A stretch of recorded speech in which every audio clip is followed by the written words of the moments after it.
Oh, there he is. Okay.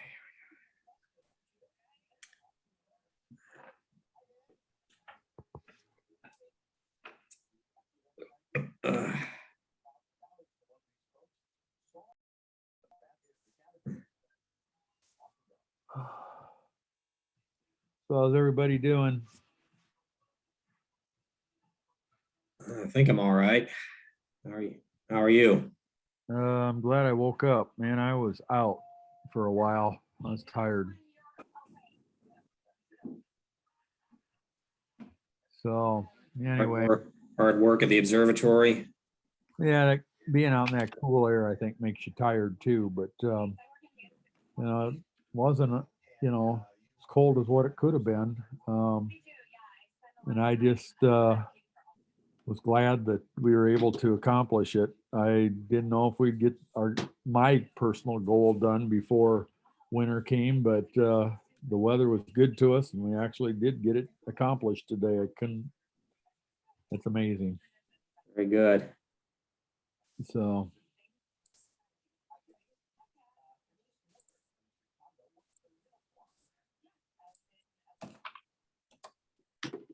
I just got your latest text. Yeah, I got a ton of pictures. I took them all the time. So I don't know how to get them transferred, but they're all on my phone. And I got them from the past week and everything because I know Jeff, I think, was saying that he said, man, take pictures if you can. So I tried to keep my camera with me, and I did. I got a ton of pictures. If we could get them all put into a folder and, send them, you guys would have it for reference. Can you put them on a CD or a DVD, or do you have a chip, or what do you got them on? They're just on the phone. I'd have to transfer them, and I've never really done that. So I think I've put them in a folder before, but I'm sure it's not too difficult to do, but I'd have to search out how to do it. I'm transferring them right now onto my computer. You've Okay. got the file, his pictures already? Working on it. I mean, I got tons of pictures. No, I'm talking about everything that Mike has. I don't think, you're just talking about the ones he emailed, right, Robert? Right. Yeah, it sounds like he's got many more, so. I gave him 5 today. I think I sent 5 to you of the day from start to the finish, and there's lots in between and on the roads and everything else. Mm-hmm. So You want to get together sometime and we'll put them on a disc? yeah. We could do that, or a snap drive or something. Yeah, they'd go on a flash drive or whatever. It doesn't matter how you want to get them, so. Yeah. I know you can only send them by email or text so many, and then it won't take any more than half a dozen or so. Yeah. But yeah, it's anchored down. I got a couple more that I ran out of, so I had to go to Menards again. And I got the bill already from Dan because I held payment, which he didn't care, from the original concrete bill of $21.60, and then today charges was $7.50, and I'm going to have probably $150, $200 worth of miscellaneous stuff myself in there. But so we're real close to about, give or take around 3,000, with mine probably just a little over 3. Mm-hmm. That's hardware, and I had to buy a couple super long drill bits and just miscellaneous stuff. I kept all the receipts, so, and I've been in contact with Sam, so I need to tell Sam tonight. I can say it during the meeting, I guess, that it's $21.60 and $7.50. But as good as Dan's been to us, I told Dan today that we would send him a check right away. Cool. Try it now, Jeff. Yep, it's there now.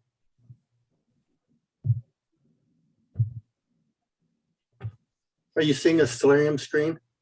Yes. Are you seeing a presentation screen? Yes. Okay, then I grabbed the right one.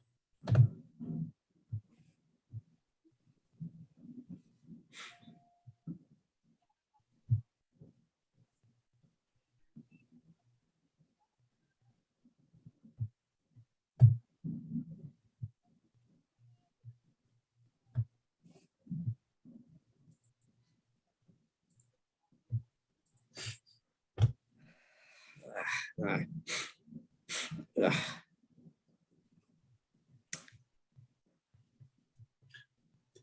I'd like to add to that agenda talking about meeting over at the Radisson if you still think we should do that.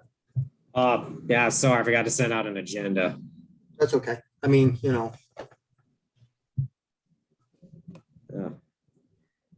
So many other things to think about right now.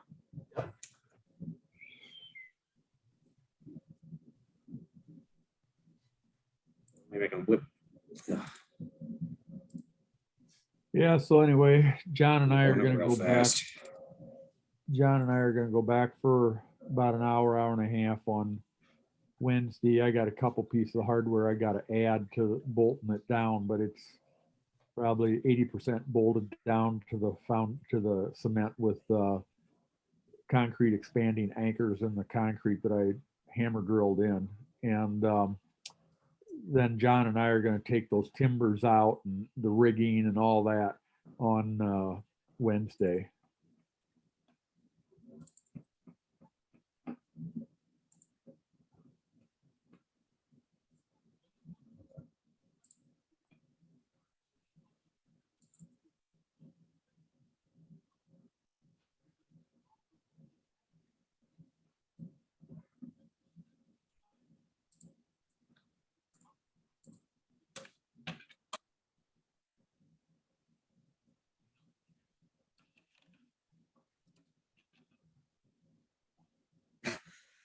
Ugh.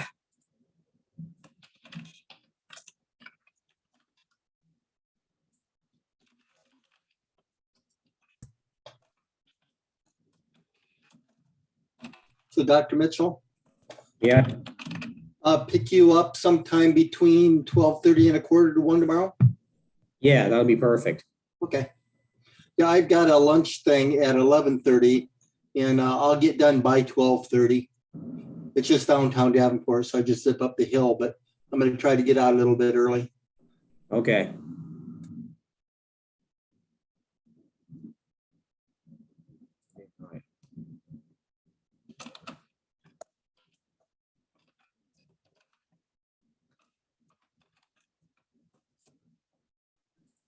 That conservation guy, Dave, he was over there after everybody had left, and he pulled up, and man, was he fired up about us getting all moved in and everything. Boy, he was just ecstatic. He thought it was the best thing since sliced bread. Good. Now's the time I can hit him up for some money, like he said he was gonna try to get us $1,000 or so. Yeah. Back when I first started talking to him before the road was blacktop. Yeah, well, he was talking about all kinds of ways to promote ourselves. And, you know, if somebody gives us grant money, then maybe St. Ambrose will pitch in a little extra and back and forth. Just he was ecstatic about it. He said he already posted pictures that I had that he took today already in the conservation magazine or on the internet or something. Man, he was ecstatic about it. Now, that's why I wanted to get that other foundation in, because then it's like, oh, all you need is the building now, you know? That's not going to happen till next year. I know. I've had enough. So I am burned out. Yeah, I bet you are. And I think John is too.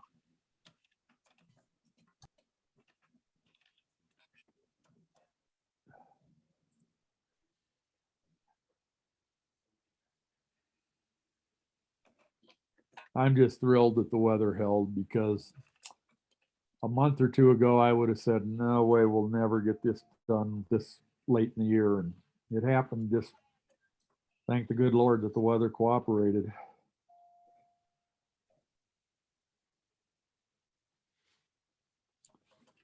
I couldn't, when I left, it must have tweaked the door a little bit, but I could get the door shut tight, but I couldn't get it to latch. You know, things get jacked a little bit, off a little bit. And so we'll see if we can get the door to lock on when we're out there Wednesday. And we need to change the comm box to like 1980 also, so that maybe they're all uniform out there or whatever. That'd be good to keep them all the same. Yeah. I had to grab power out of the St. Ambrose roll off. And so I shut that all up. We had real long extension cords. It's about, I don't know, 150 feet down there, 150 to 200 feet. So I had 100 foot, and I think John had a 50 footer or something. So we had power for the hammer drill and that kind of stuff today. Like someplace I've got a real heavy spool of cable with a 4-way box on it. It's on a big spool with a rebar handle on a tripod, and it's probably a couple 100 foot long, and the cable's about almost probably an inch around. Yeah. And I was hoping we could hang that in the roll off room, and when we use the dome, just roll that right over to, or just pull the wire right out. Yeah, between for now until we get the cable buried next year. Yeah. Yeah. And did you see that over there, that big black cable on a big spool? I didn't see it. Okay. I wasn't looking for it either. Okay. Yeah. And then I had to notch out the bottom plate as we were moving everything into place. And I got the conduit to come through, and it comes through. It's going to be in the location of the wall, but we got to do a little repair where I notched it out. But, you know, we can make molding or whatever. And Wednesday, I'm going to take some caulk and caulk that edge that the aluminum goes down to the cement, because we had to trim that up because that hits the that aluminum. If we didn't trim about an inch or inch and a quarter off, it would have bound up, because the aluminum sticks down a little bit farther than the flat of the bottom plate. Oh, speaking of the concrete, was it better to go ahead and make the concrete round on the south end than just make it a perfect rectangle, just set the dome on it and let there be corners? Well, yeah, that's why I did that, just to make it look better, you know. I mean, we could have done it that way too, but this way it kind of matches the dome. It wouldn't have done us any good for those little corners that would have stuck out, the 2 extra corners. Yeah, I guess I was just thinking that would have been, you know, extra labor that the concrete guy would have had to figure out how to do that radius. And yeah, it didn't take them long, but okay. You know, so didn't take them very long to do it. Okay.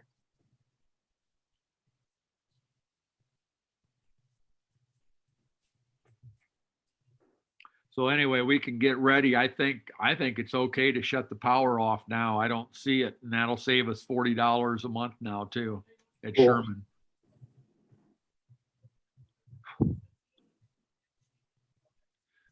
There's a pedestal mount in there for the 16-inch that we laid down on the cement over at Sherman that we need to get and bring over too.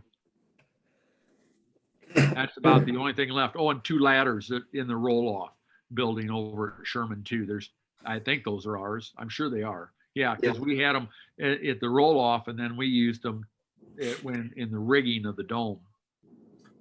Yeah, I think those were both for climbing up to see the use the 20-inch. Right. We had a tall one when we needed the tall one, and we didn't want to use the tall one if we didn't need it with the public, No, Yeah. no sense in, Yeah, so there's 2 ladders because we brought the wooden one with us. If we would have had time, but everything was happening fast once things got rolling with all the equipment there today and everything, that we didn't have time to grab that one. But we had the wooden 8-footer or whatever in there, and I said, let's just throw it in the up on the flatbed trailer. They can take it all, and we're going to need it anyway to take some of the rigging apart Wednesday.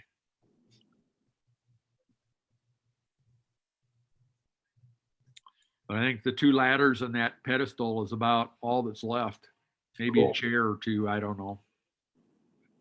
And I don't know if there's anything in that concrete block building anymore either, but I think that's about empty too. But as soon as we can get that power cut, don't need it anymore, we'll start saving 40 a month. yeah.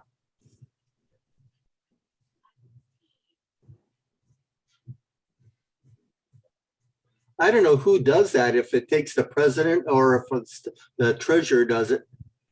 I mean, I think it's in the club's name, but you know, I know at Mid-American, you just can't go and shut anybody's power off you want. It's got to be in your name. Yeah, So, yeah. Well, like I say, we need to figure that out. Start saving money. Are we Alliant out there? I don't know. Because I don't mind giving them a call since I'm with Mid-American. Maybe they'll trust me enough to. Yeah. I mean, might check with John or whoever, but John disconnected the power to the dome building yesterday from the roll off.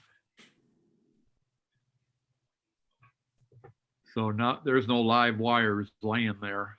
Okay, good. So Well, what we could do is we could ask Scott County. That's Scott County out there, isn't it? Or is he Clinton? I think Minky and Sherman Park is both Clinton, I think.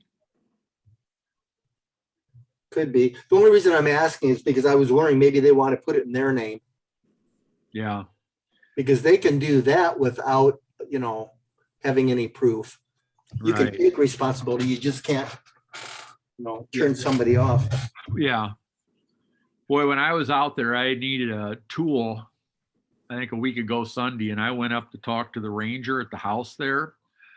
And he was real nice to Jim and I about 3 weeks ago or 4 weeks ago. And boy, when I went up there, maybe he was watching a football game and didn't want to be disturbed or something, but boy, he was not cordial much at all. I said, nah, I can't help you. And that was about it. So I said, okay. But Dave at Wapsie, man, he was really fired up about what we got done. Well, we want to probably stop by the ranger. Maybe we ought to give them a thank you card and tell them that anytime they need any of their folks to do astronomy, to send them up. From Sherman? Yeah. Yeah. I think Jim might have said that they're not so sure they even want that roll-off building. They might want it destroyed. Yeah.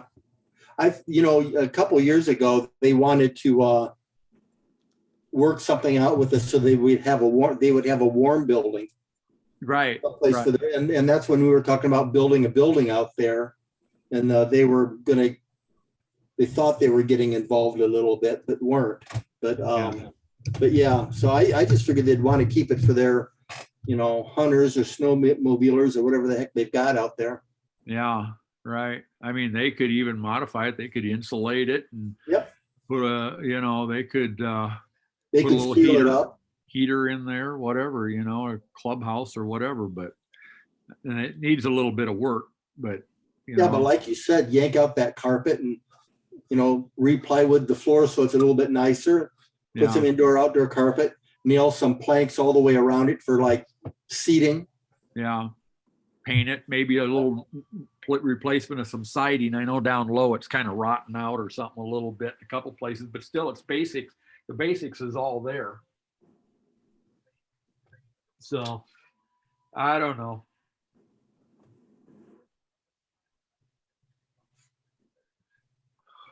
Hey, Rolando. Hey, Jeff, how you doing? Pretty good. What's new? Not much. I'm going back to my office because the wife will be home pretty soon and she'll want the family room. So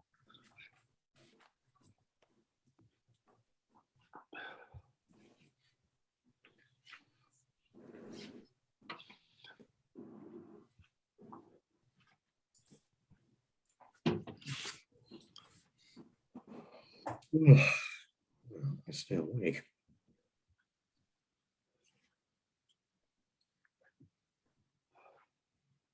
Hi, Al. Howdy. How you doing? All right.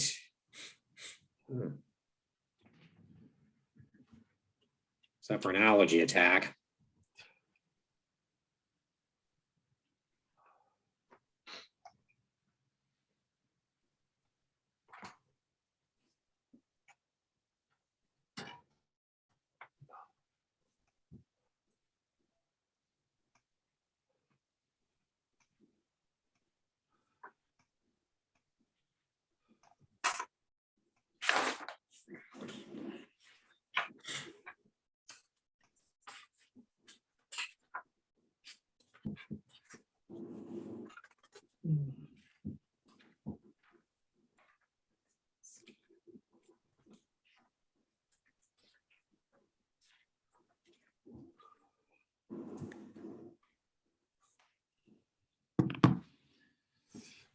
I got a new phone Friday night, so I lost all my messages from Messenger, so I'm kind of trying to get used to the iPhone 13 Pro Max, and they've changed a few things since my iPhone 8 Plus, so going through a little bit of getting readjusted, but so I've lost some of my contacts too, so I'm slowly getting them back. Sometimes it's good to have that happen so you can kind of clean out your unused contacts. Yeah, I know. It kind of clean his house a little bit, so takes a little bit to get everything back in sync, but it'll come. Yep. I've already made progress over the weekend. They changed some of the stuff and they keep adding stuff to these iPhones, and sometimes you can do the same thing 2 or 3 different ways, and they add some stuff that almost makes it more complicated to remember everything, and us older people like simplicity once in a while, and sometimes they add some things and you don't even need it anyway, or another way of doing something. Now they don't even have a home button, an actual physical home button. It's swiping, and it takes them getting used to, and so.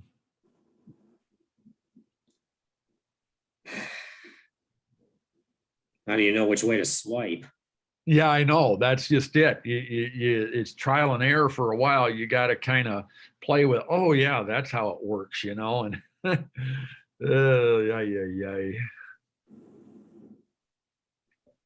So.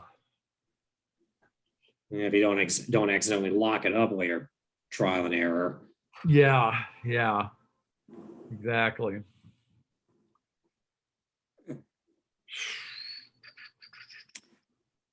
Yeah, I'm glad I woke up. Boy, that fresh air today outside kind of wore me out. I zonked out there for about 45 minutes, and well, I guess I had my alarm set for a lot of times.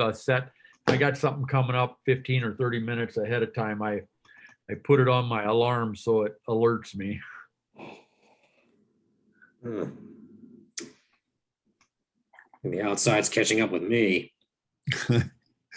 Yeah, cool days, but not impossible to work in if you're physically working and moving around. It really wasn't that bad of a day today, but I wouldn't want to be outside watching a football game or something like that, I don't think.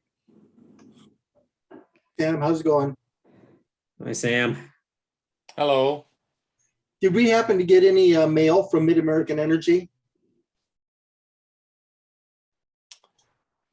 I don't have any. The last person to check the mail, I think, was Robert. And I just guessed the mail from Robert on Friday night. Okay. Um, Yeah, I'm not gonna hear about that check. They're supposed to, I'm hopefully, they're gonna send us a check for $1,000. well, I haven't been to the post office since I got the key from Robert. So I don't know if it's there or not.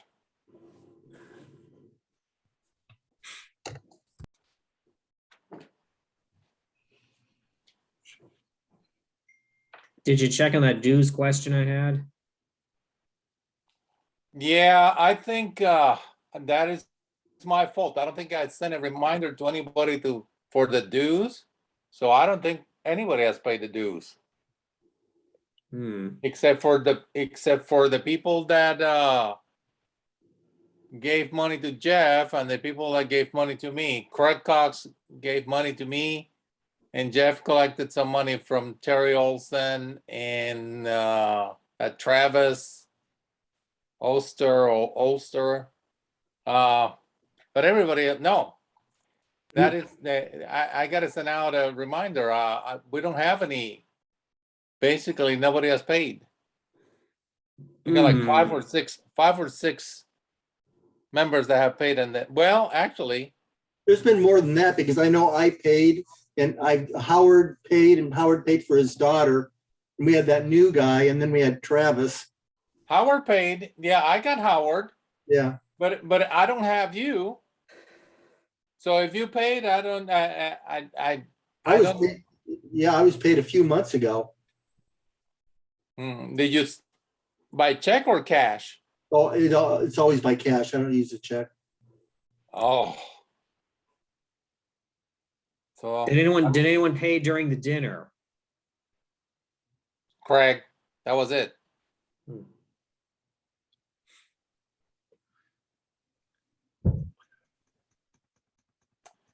So I don't have you down as paying, but I'll have to. Check your records and. Well, I just checked. That's what I was doing. I was checking all my records before this meeting. There's no. I don't have a recollection of anybody paying other than the people that gave me cash and the ones that Jeff told me that Jeff collected something from somebody and he gave me that, and that I wrote down. All that stuff I've written down, but nothing else.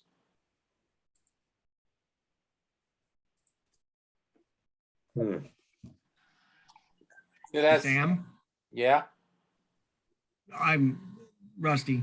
I'll sometime at some point in time here towards well after the holidays or after Christmas, I'll get with you, meet with you somewhere and pay mine. So Yeah, yeah, and I'm not complaining that people hasn't paid. It's my fault that I didn't send a reminder, but yeah, I am 99.9% sure that we have not collected from anybody other than the people that you told me, Jeff, and the people that have given me money directly. So if you gave me cash, I don't know where I put it, because I would have.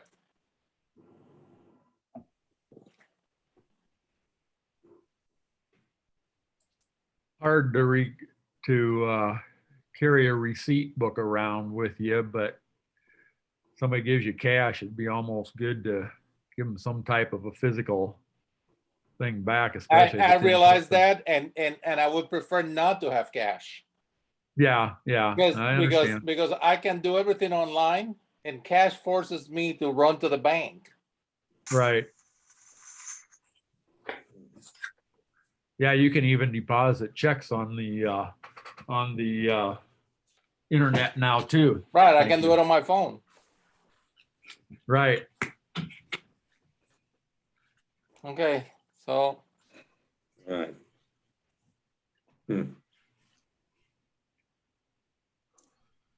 Well, Do you have a recollection of when you gave me your dues, Robert, if you did? I'd have to look at my checkbook to see, but I don't. Would you have paid with check? Probably. So then I don't have it because all the checks have been deposited and those I have all record of. All right. Well, if you email your mailing address, I can get it to you. I can send it out tomorrow. Just send it to the post office because I'm gonna have to run to the post office and check for other things anyway. All right.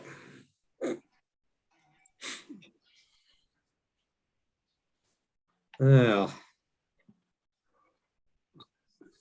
Yeah, it's Well, for me, not same- it's not an excuse, but if I'm sitting if I'm making and somebody say, oh, by the way, here's my dues, and they give me $20 and I don't have anything to ride with, it's like mhm. it's hard for me to just remember who gave me $20 2 days later. You know what I mean? yeah. For me, look on the receipts for Eastern Iowa Star Party. There might be something written on those receipts for me. If not, I'll just pay again. I don't care. I donate to the club anyway. I'll look. Yeah. I got the receipts. I don't throw the receipts away. Everything is here. I know I had receipts for water and munchies and all that. So something might be written on those receipts. Right. But anyway, okay. All right. I sent a link to Byron Nassler. Has anybody heard from him? I have not. He's been on Facebook and he's got another event coming up. So he likes our posts and stuff almost immediately. So I think I did one of those either this morning or yesterday. Mhm. I think he's still planning on coming out January 8th, pending weather, of course. That's good.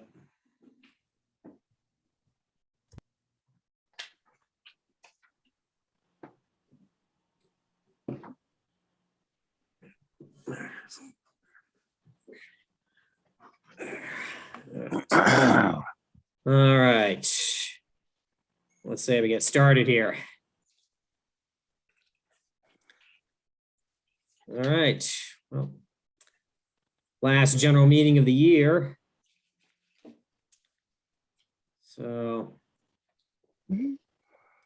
sorry, the agenda was sent out so late, but does everybody? It should be in your email boxes now. So first of all, past events. We had a public night on December 4th, or we would have had if the weather had cooperated. So Cecil was hoping for the chance to set up his, have some extra time setting up his 30-inch scope. The weather pretty much brought that to a screeching halt. So it was just me and Jeff and Cecil out there. He stayed out there for a few hours and then went home. And upcoming events, January 8th, we have our public night at the Wilton Observatory. Jeff, I believe you're taking the lead on that. Anything you can tell us about it? Yeah, I'd love to. Okay, so this January 8th thing, I'm hoping we can get some club member participation out there from us and also PAC and Cedar Amateur Astronomers. The reasoning is this is kind of their grand opening, and it kind of puts me under the gun a little bit because that observatory's got to be done and ready to go, and it kind of is. I still have got modeling to do, but what his thought is I don't know what advertising he's going to do, but since the school is right in the town of Wilton, I would expect that if it's any kind of decent weather, that we could have people traveling that far It's the same distance for us as Menke is. And, you know, it's hard for us to get people at Menke. The difference is this has got a town and a school sponsoring it. So there could be pretty good attendance out there. Again, barring us having snow or any like really freezing temperatures, if we could get club membership. I think Byron Nelson Perez from Dubuque is planning on coming down with a few scopes in his group. So I think that there's 15 or 20 of them maybe. And then we've got that women's group that wanted us to hold an event for them. And they said that they would come out to Wilton for that event. So we could have that 20 or so people. Weather pending again. And if we can get someone to help us, I'd like to get Cecil's scope out there and set up. But Cecil's vehicle won't transport that trailer anymore. So I need to find somebody that can move that trailer from Menke to Wilton. And again, pending weather. The facility is nice. You can drive just like we do right to where you set up. So you can drive right down on the field, set your gear right up next to your vehicle. It sounded like they planned on having a tent out with heaters in it. And so they're going to do some work on it. We'll have that. Oops, did someone have a question? Paul? Okay. I'm hearing that echo. That must be me. I don't know. Anyway, so yeah, it'll be cool if we could get some participation out there. I think, like I said, Byron from up in Dubuque planning on coming down with a couple guys in scopes. I had, I think, 2 people from Cedar Amateur Astronomers for sure say they had come down for it. And again, whoever we can get from PAC and from QCAS would be great. So. Not to put a damper on things, but I religiously follow the farm report on the extended forecast. And this nice weather is going to come to an end between the 27th of December and the 31st. And it's supposed to be below normal temperatures. And then I think about after the first or second week above normal moisture content too. So, and the guy is really pretty accurate. I don't know how he can forecast out 3 or 4 weeks, but he proposed all this nice weather we've been having a month and a half ago, and he's usually pretty darn close. I absolutely agree with you, Mike. I think there's like a 90% chance it'll be canceled for any club participation. I think they're still going to hold the event no matter what is happening. And the reason is it's totally automatable. I can actually sit here with my cell phone right here, right now, and completely run the observatory, open the roof, raise the scope, slew to something, image it, focus on it, download the image, bring it into my PC without leaving my chair here. So they've got a control room inside the school with 10 or 12 large screen monitors that are all hooked up to a main computer that I can control with. So I'm thinking that if it's bitter cold out or snowing or something like that, that he might just have something indoors in that classroom and just demo it remotely. People that want to battle the cold and walk out there and take a peek at it and then come back in and watch it work. So I think it's going to happen regardless, but our participation, I definitely have personal issues with my body parts being out when it's below 20, especially when you're standing on ground and there's any kind of breeze and you're just waiting for people to show up. So we'll have some kind of go, no go ahead of time. But Mike, you're probably right. We'll probably have snow on the ground. It'll probably be darn cold, so it might not happen. But if you guys can kind of keep that slate open, and even if you want to come out without gear, if all we're going to do is demo the thing, if you just want to make an appearance, that's cool.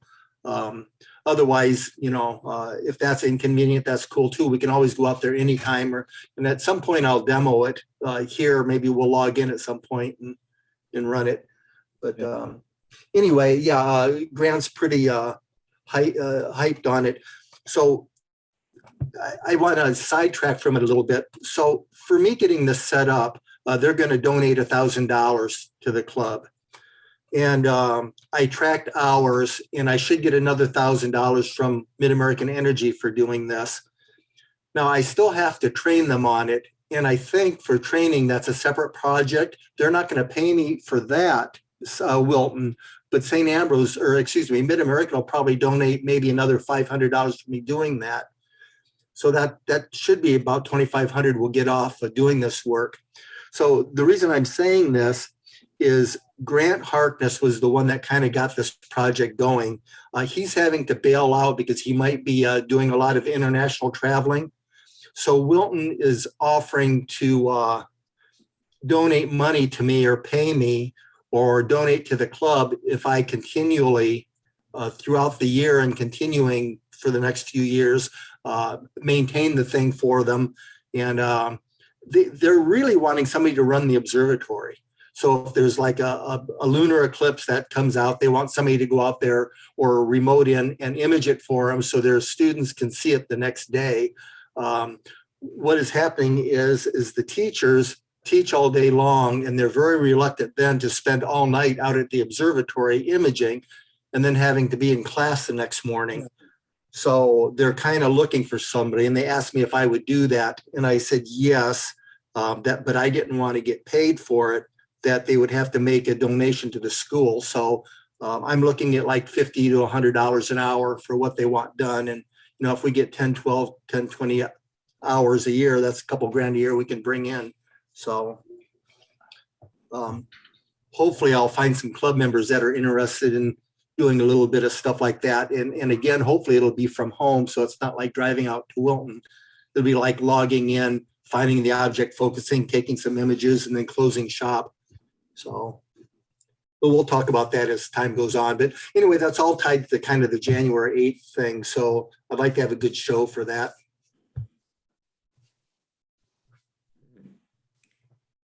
Sounds good. Did I miss any, Jim, did I miss anything that you and I talked about on that? No, I think you covered the things that I remember. And yeah, it sounds like a pretty neat thing to do. It's kind of unfortunate time of the year, but I know you explained to me that Grant's really under the gun to get this open house done. So you know, if it's turns out to be a mostly indoor open house and can show off the equipment to the community, to the school, as well as to some of the surrounding clubs like us. And then maybe they can have a follow-up actually, really using the equipment when the weather turns a little bit warmer. Yeah, you reminded me of two things. Okay, so the reason it ended up being January 8th right away is Grant was back in town, and he went to the bank for something, and some hotshot that donated like over $100 grand to them happened to be there and cornered him for like a half an hour, kind of badgering about when he's going to have this opening, when is he going to see some, something accomplished for the money he donated. So my thoughts are that he's going to be enthused, and these folks that donated money are going to be there. And I'm thinking that we might be able to say, hey, we need some funding over at ours, and we can work together with Wilton, and our club is going to help Wilton, use the gear and train them on it and keep going when they need stuff for their students. And maybe they'll be, interested in helping us out some. So that's another reason to have a good show out there. Then, Robert, I think it was you that had another place that would give grants if we were doing actual projects. And we talked about exoplanet detection. We can actually use this facility to do that without leaving home. So unlike now is having to go to Macon, open up the dome and sit there and manually watch a star, we can just log into the thing and image at night and let it run. And then before we go to bed, shut off the thing. So I think that we can use that to show what kind of work that we want to do. So we can use that and turn that information in to get that grant. Yes. Yep. Probably too late to get for the psych of that grant's in January, so probably too late now. But next January, we might be able to show them something. Oh, and that's kind of good for both the school and us because, you know, then we'll have some stuff for their students to see. Plus, we'll be able to use the data because we did it. And Yes. Yeah. So I'm afraid I won't be available January 8th. Does anyone else in the club might be able to go out and help Jeff?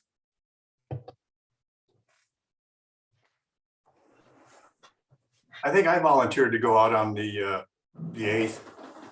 Okay. yeah, and again, it's weather pending. So Oh, hell, who cares about the weather? Snow, who cares? I do. I got a flight that day. You're not gonna fly if you're snowed in.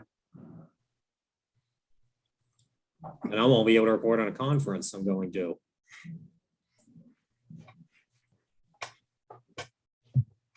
anyway, that's all I've got on that. Jeff, just heads up, tried to forward you a whole bunch of pictures from today also, more so if it took through the email, so you might check it if you can show them tonight. Okay, I'll keep watching. I got my phone open right now. I got something from you. It doesn't show attachments yet, but it could take a while. But yeah, I'd be happy I to sent show them you when they come in. probably at least a dozen or 18 pictures. Okay. I got a few from a couple of texts that Mike sent me and from a couple of other emails. Yeah, but yeah, if you have more, then by all means, let's get a hold of them.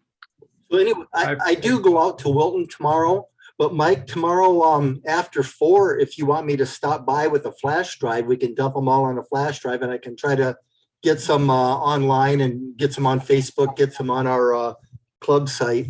Yeah, it'd be good if you had them all, because like I said, I probably got, I would think at least 50 pictures or more. I mean, I'd been documenting the whole thing all the days that we've been out there. That's great. And the more stuff that we can get like that, again, if you've been looking at the Facebook page for the observatory relocation, I've been kind of prodding people a little bit for donations. And, the more action we can have out there, the more chances are we can get some more funds coming in.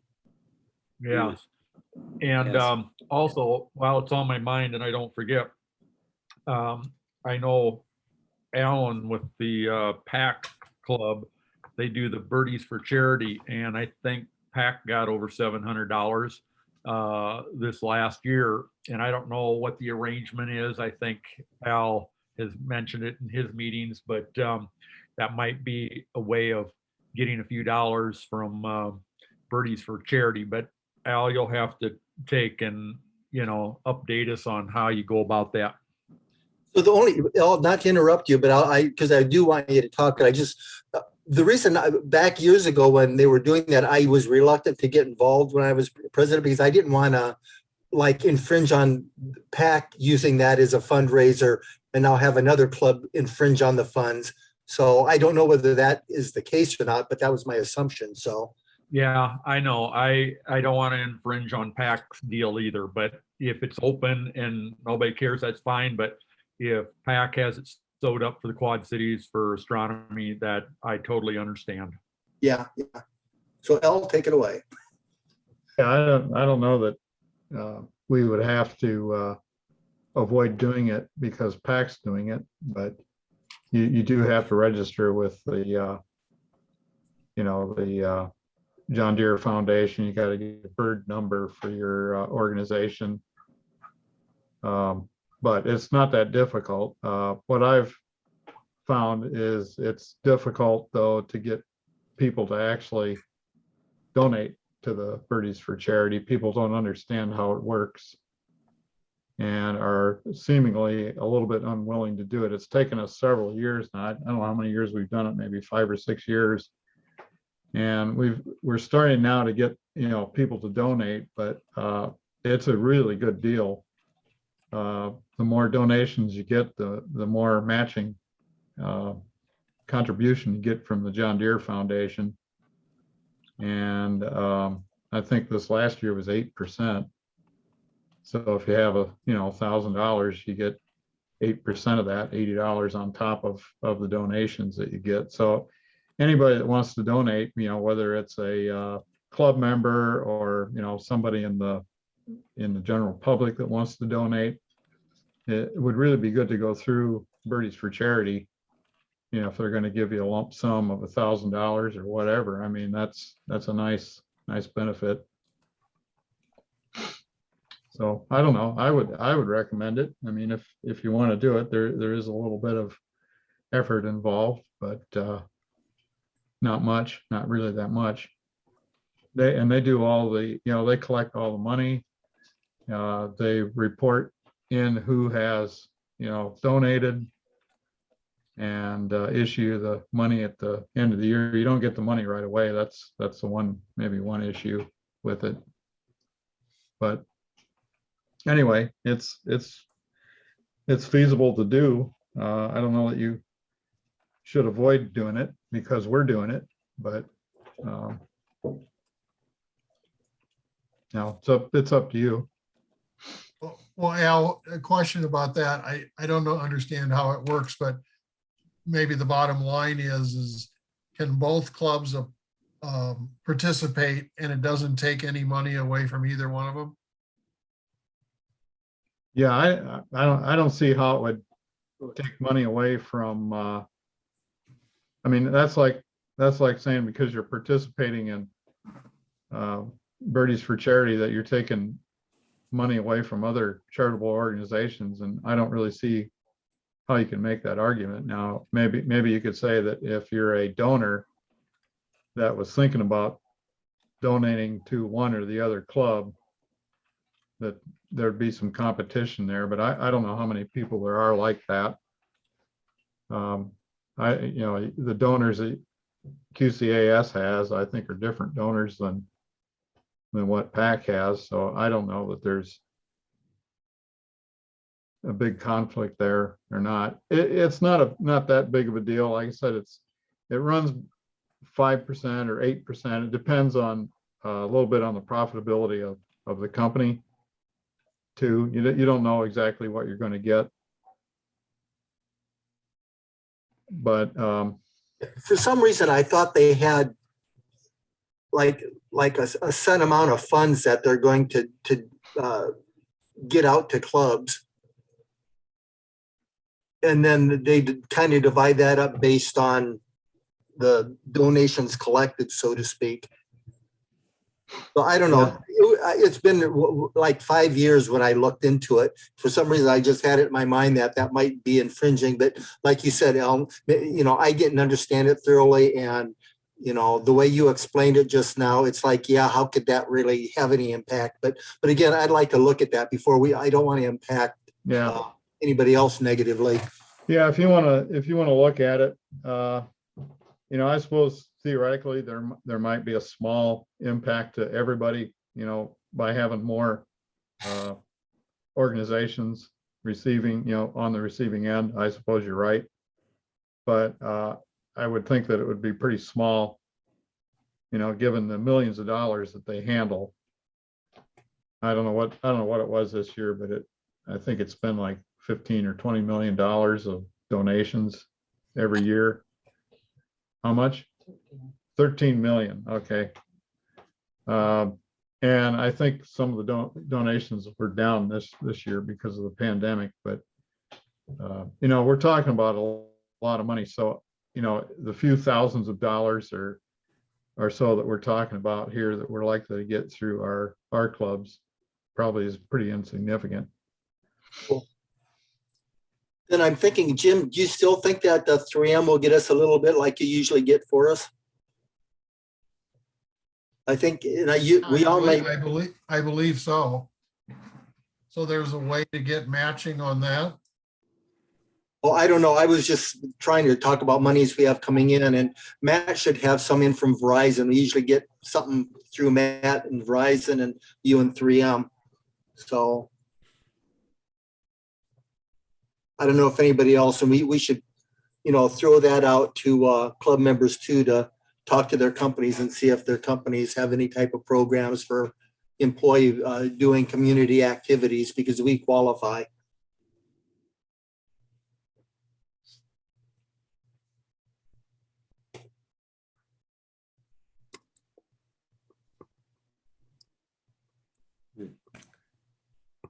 Anything else on this subject?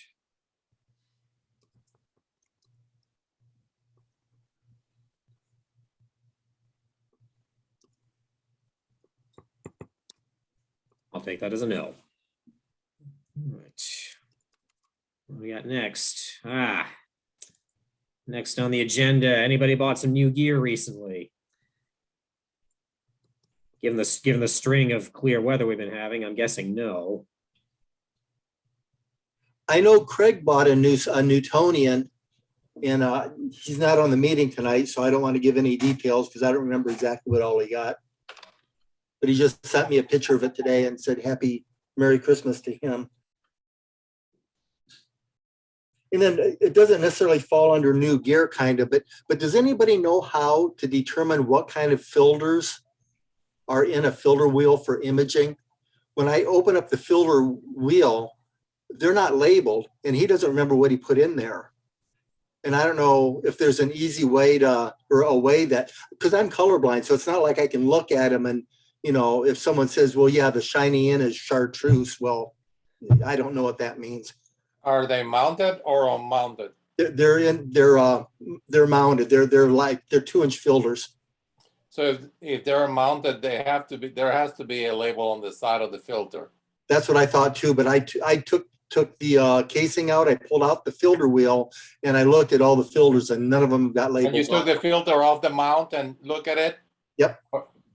It's threaded inside. I mean, not the wheel off not the wheel, but the actual filter on Struve from the. I took the filter wheel apart. I pulled the wheel out that the filters screw into, and none of the filter, and so I can look at all the filters at once, and none of them are labeled. I can't imagine any company of any reputation that would not label their filters. I think they're chroma filters. I know he doesn't have anything cheap over there. Anyway, nobody's got an easy way, so I don't want to spend a lot of time on it and waste people's time on this. But if anybody comes up with some kind of idea, I did bring the filter wheel home, so I've got it with me. So I am going to pull it apart again because maybe the lighting was too bad out there in the observatory for me to, you know, see what it is. How many filters do you have? 12. And I know he's got the normal RGB, and I know he's got the narrow band ones, but he also has got some goofy ones for different types of spectroscopy kind of stuff. I don't know. So he kind of gave me a list of what he's got, but he kind of doesn't remember what's in what slot. Well, for spectroscopy, one of them would need to be a diffraction grating. And that's not what it's for. It's for measuring some kind of gases on something or other. I don't know. I'd have to get his email out and read it back to you. But I have no idea what he was talking about when he started talking about what these other 3 or 4 were. But he's got RGB, he's got illuminance, he's got HA, S2 and O3, and then filled with some other stuff. So.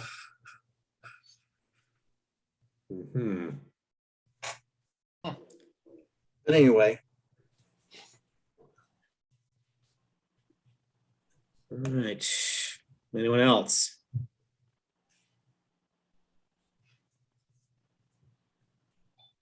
Any gear for sale?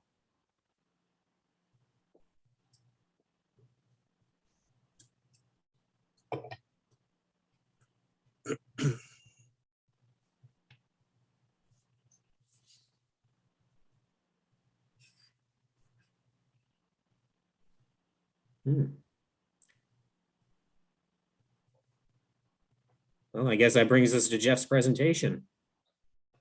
Cool, I guess. So let me go ahead and do a screen share here.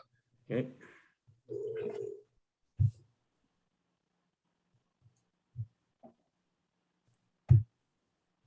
Can you guys see my slideshow at any case? Yes. Okay. So anyway, a few years ago, I had an article that I put together for PAC to have in the Argus. And so I thought that it might be an opportune time to talk about this again.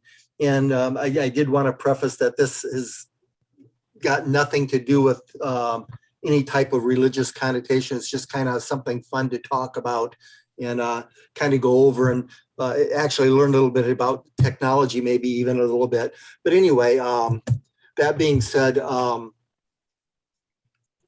it goes back to the wise men seeing the star and up there in the east and following it. And the star back then, that could have actually been, a supernatural event, of course, but it could have been like conjunctions and stuff like that, because these guys were astrologers, so they knew stuff was going on in the skies. And so I think a star possibly could have just been a nice, easy way to talk about it.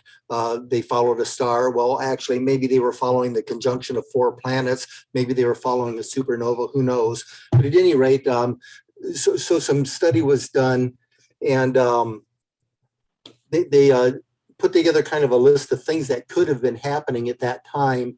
And I'm going to go a little bit quick through this. This is just part of the article that I had written. I just did a copy and paste. And if anybody wants a copy of this, let me know. If not, that's cool too. But this is a list of things that were kind of happening about that time, starting from 7 BC to 2 BC. And there's a lot of conjunctions going on. I couldn't find this nova in Capricorn or that comet they were talking about in 5 BC, but that type of stuff was possible.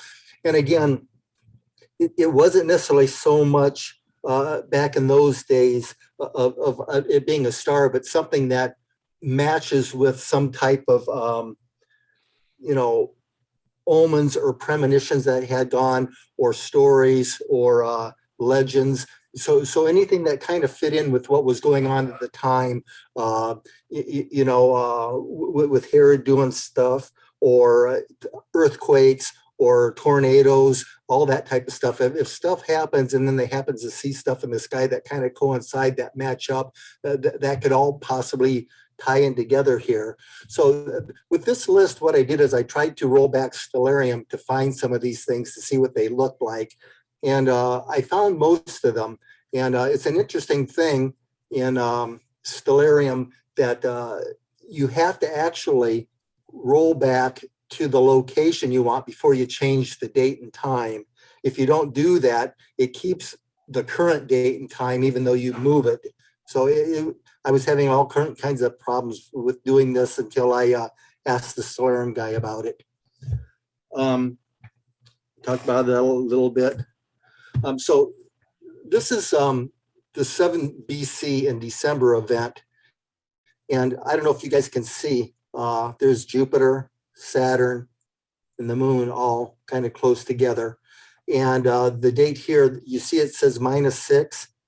And it's actually 7 BC because Stellarium goes from 1 to 0, then -1. There is no year 0. We went from 1 AD, and before that is 1 BC. So Stellarium is kind of off 1 year, starting in the BC time frame. So, and I kind of found that by accident too when I tried to plug in 7 BC. And you can see kind of the date here, December 26th. That's kind of coincidental more than anything else. As we all know, these conjunctions kind of happen over a couple day period of time. They always look cool and they're pretty close. So I just kind of picked the date and time that seemed to be the best for the picture and for you to get kind of the idea of what they might have been talking about at that time. So, on December 25th, on the 27th, they were still close by. And this is just showing 8 o'clock. And of course, 9, 10, 11 o'clock, they're probably pretty similar. So that's kind of something I just wanted to point out there.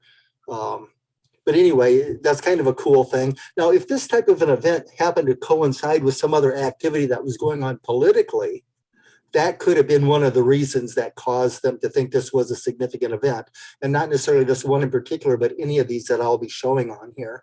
So this is the 7 BC in December.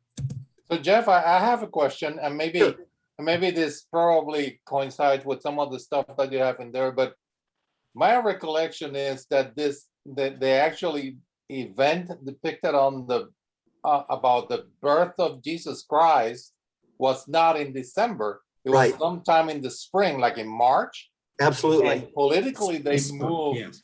the celebration to December 25th for political reasons or whatever. I think as I heard it, it was to coincide with a Roman holiday that occurred in late December. That's part of it, but the way it worked out is in December is the winter solstice, and that was That too. a pagan god back 3,000, 5,000 years ago.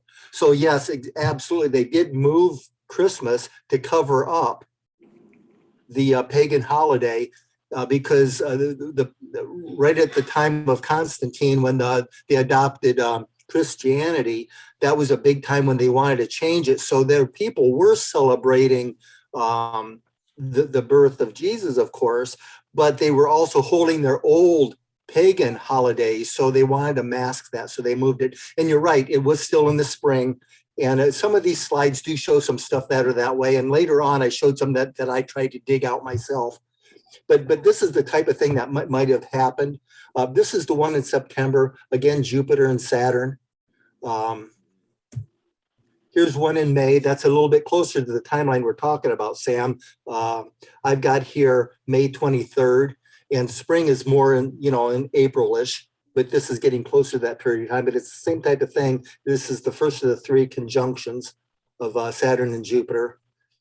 Well, the wise men didn't show up until after Jesus was born.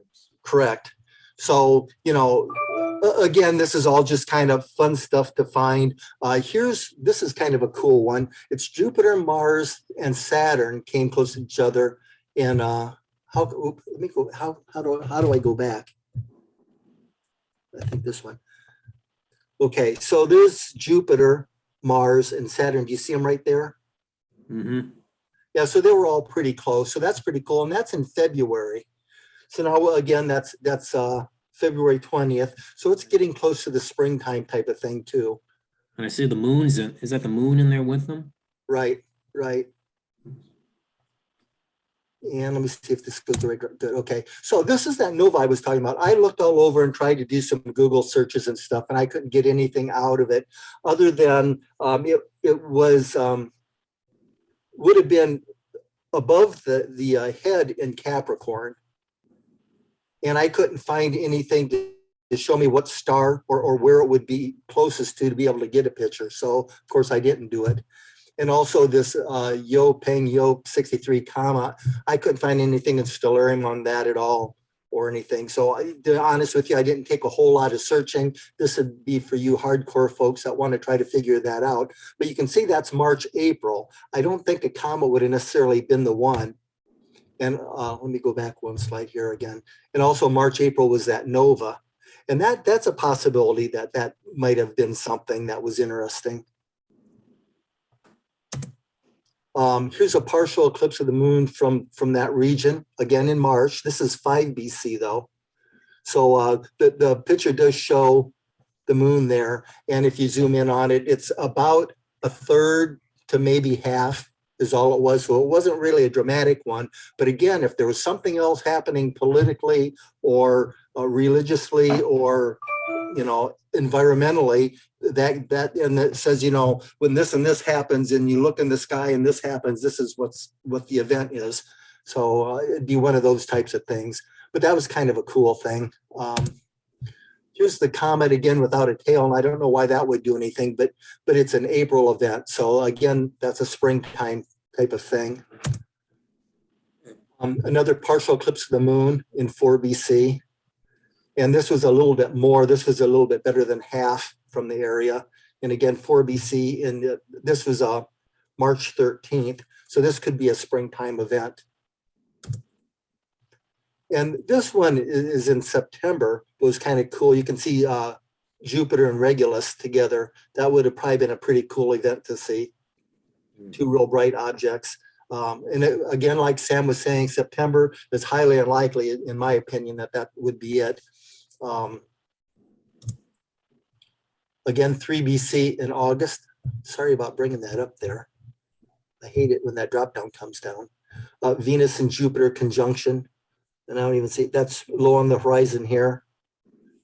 Again, August doesn't really fit the bill. June possibly could. There's Saturn and Venus. June is getting close to summer, but you have those. In May, this is another possibility. You have Saturn and Mercury. Mercury is so small that I don't know, if that would have done much. On the other hand, Mercury might have been pretty nice back in the day when there's no streetlights. So who knows? Another event in August. This is cool. Mercury, Venus, Mars, and Jupiter. And it's in Leo. And Leo was an important constellation for a lot of reasons back in those days. And my cursor's gone. But again, August kind of throws it off, but it's 2 BC, so it's even getting a little bit late. It's possible that's still it. One in June, we've got Venus and Jupiter also in Leo. So that was a decent event. But again, a little bit on the late side, but maybe not. May, Jupiter and Regulus again, right up here. And another Jupiter and Regulus in February. So again, these things all lining up like this. I really think that they would know that these conjunctions, if you want to call them that, these conjunctions were going to happen. So they would be foretold. And in that there's a series of them happening in pretty close proximity, just a few months apart, could be one of those things that they would maybe follow, so to speak. So we know this is going to happen and this is the direction it is. So let's go that way. And they see it for a while and then they don't see it for a month or two. And then there it is again. So who knows? Who knows? So the other thing is, most of you know that I also collect ancient coins. And I've been collecting quite a few of them that have astronomical symbols on them, astrology and astronomy. And a lot of them have got a lot of eclipses on there and a lot of the planets, and Pleiades is on some of them.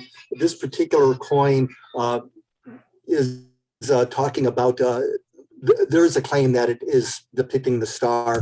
And of course, that may not be, but the ram had significant symbology for the Jewish nation back in those days.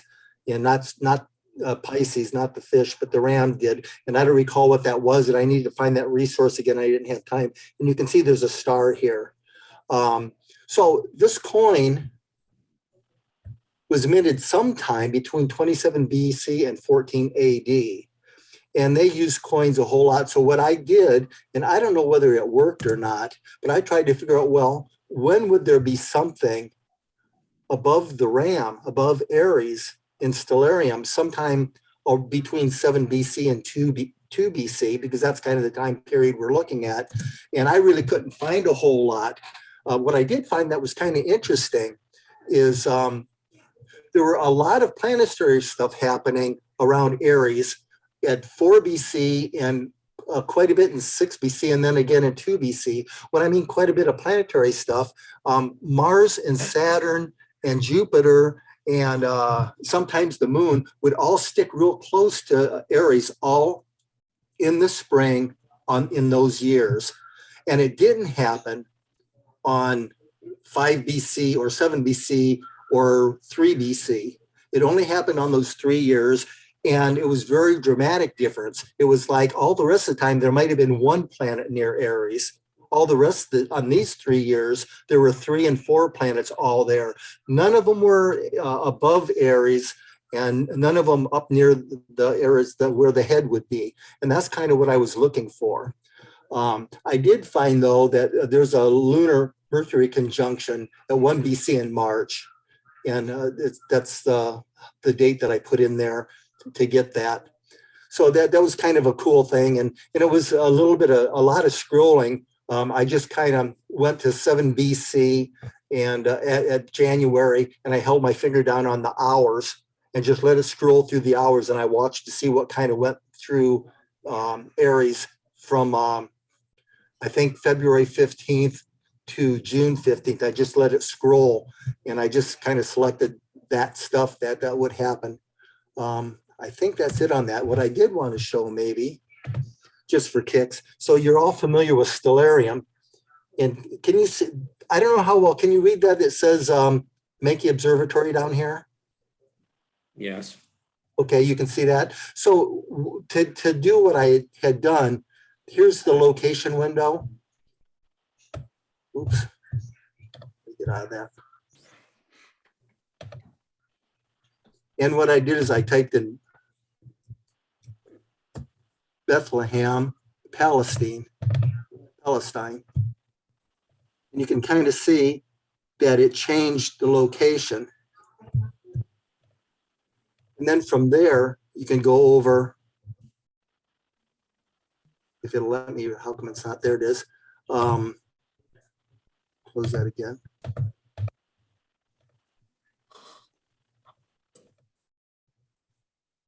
Sorry about this. Computer's acting sluggish for some reason.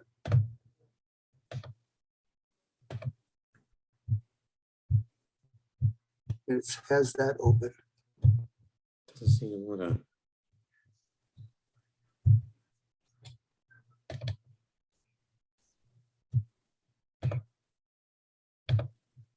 It's freaking out on me, so I won't worry about that. So here's the date time. So this is where you scroll back the date. And I started at 1, and then you can. It's freaking, I'm going to go ahead and stop it and restart it. Can you still see my screen? Yes. Mm-hmm. I had it on since like 5 o'clock sitting there, so maybe it's just kind of goofing up on me. But the down button should have changed it to the minus years.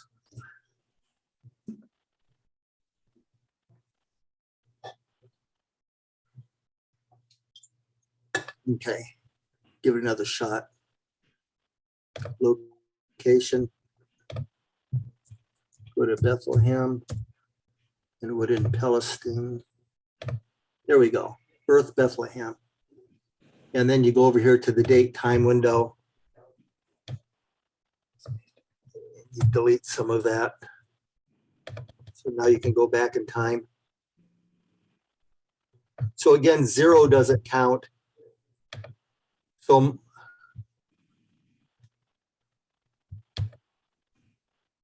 that would be like 1 BC right there, and so forth. And then you just set the date and time as normal. So anyway, I don't know. I am definitely not the expert here. I just think it's interesting stuff to do. But if, do any of you have any questions or anything?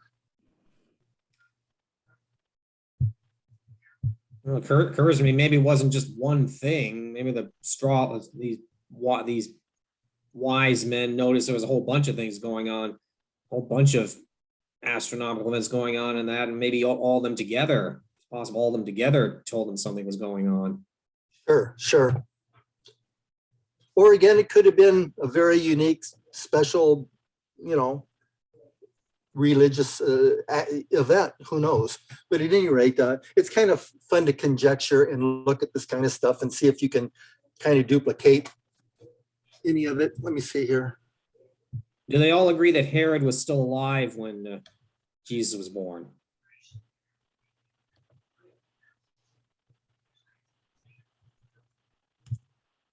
Let me see here.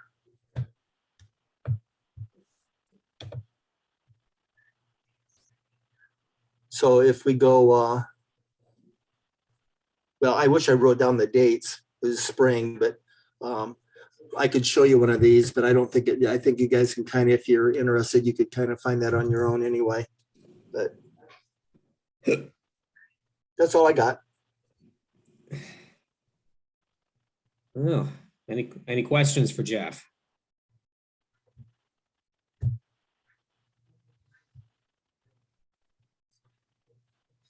Good, because I don't know if I've got any answers. Well, I had that question about Herod.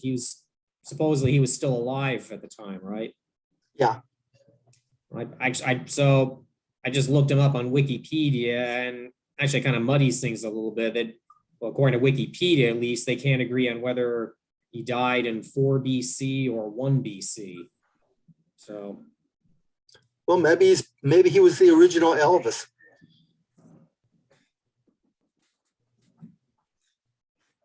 it depends on which side of the political aisle you were on at the time. Elvis has left the building. Elvis has left the building.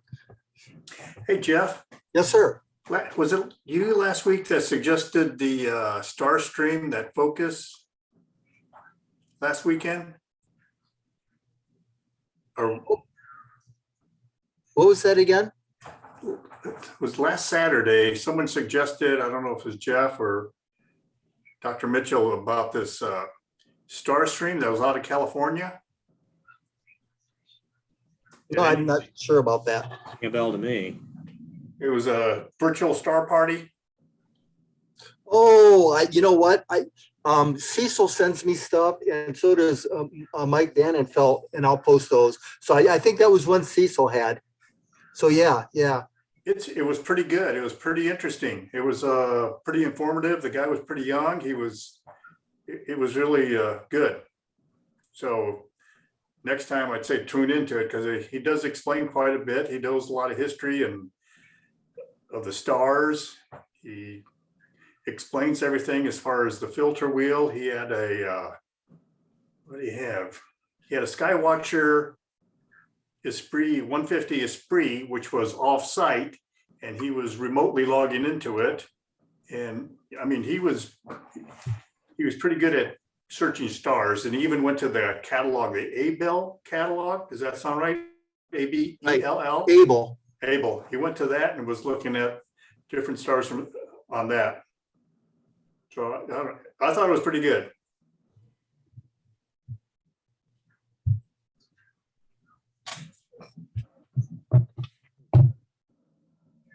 Just my 2 cents.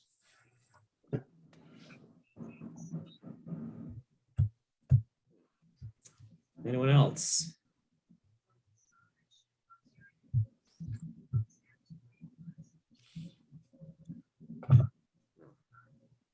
I'm gonna see. Can you hear me yet? Yes. We can keep going with the meeting. I'm gonna see if I can put this other little clip of the Walton Observatory, what it looks like from the control room, if I can find it again. I don't know whether I can get this on my computer quick enough or not, but In the meantime, let's thank Jeff for the presentation. thank you. Thanks, Jeff. All right, what's next on the agenda?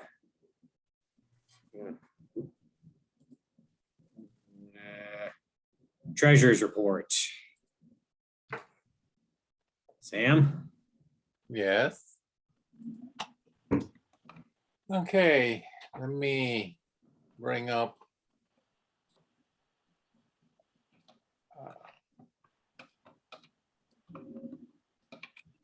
My God, this is hard to.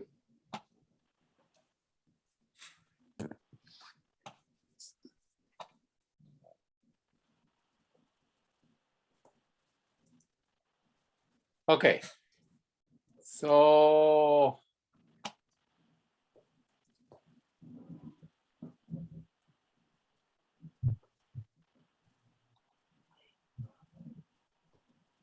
okay, so as of today, on the general fund, we have 2,136.46.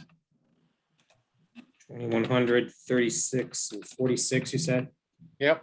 And then for the event fund, we got 327.30. And for the 327.30. observatory, I'm sorry, go ahead. observatory relocation, we got 42,666.78. Can see if that's an 8 or a 6. My God, I'm getting old. Okay, 66.78 for a total of 45,130.54.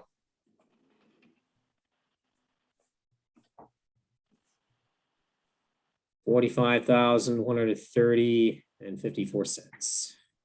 Yes. Okay.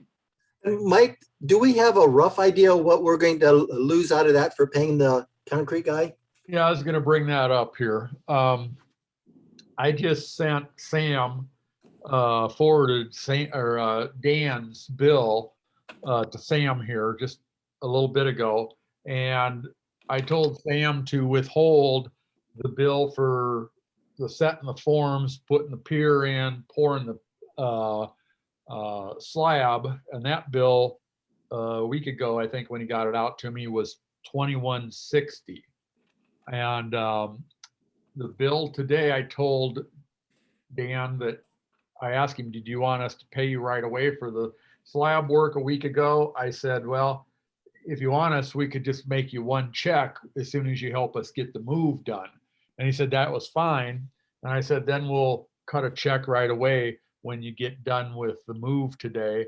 And today's bill, he just sent me here earlier tonight for $750. So I think that's $29.10, isn't it, Sam? I just sent it to you a little bit ago, the email. Yes. So I think we should stay on the good side of him because I don't know who else we're going to get to continue to do concrete work. I mean, I'm sure there's other people, but 3 people that I've contacted either don't want to do it or they don't even return my call.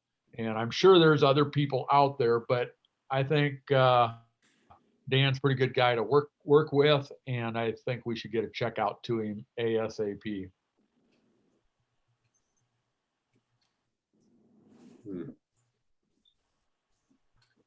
This time of year, do you think we should just go ahead and hand deliver it? Well, it'd be nice. He lives out in Long Grove. If I had the check in hand, I would, be in Iowa here. I would drive a ways to make sure he gets it just to show his appreciation. And we got 43,000 in the treasury, and I have no say in the club here, but maybe you want to throw him $50 a tip or something, because I think he's extremely reasonable, but that's just my opinion. I'm not speaking for the club.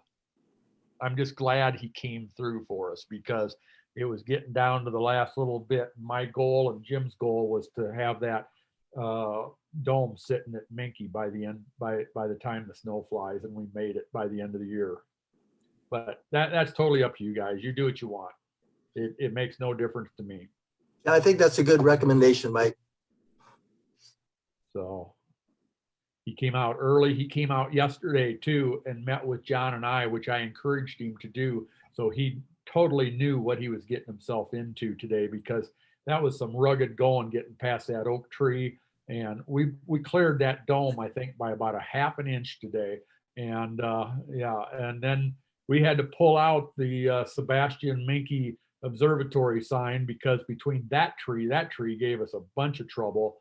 None of the overhead wires gave us any trouble, but that tree at Minky coming in the back way, we had to take John's pedestal jack and some 2x4s and jack that sign up to pull it out. In fact, I forgot we should put it back. The holes are there. Maybe I'll even cut points on the bottom of those 4x4s. And when we go back out there Wednesday to take all the timbers out from the move today, maybe we can try to get that sign back in so something doesn't happen to it. By all means, put the sign back. Yeah. I'll take a sledgehammer too, and we can kind of pound it down, and I'll put points on those bottoms of those 2x4s, those 4x4s, and try to get it back in the ground before those holes fill in again or something. It might slip right in. Okay.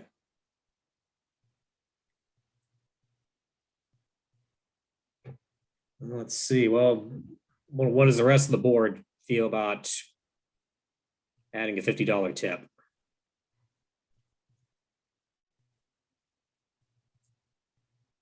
I'm okay. Jim? Yeah, I don't have a problem with that. If Mike recommends that, that would be fine. Jeff? I totally agree.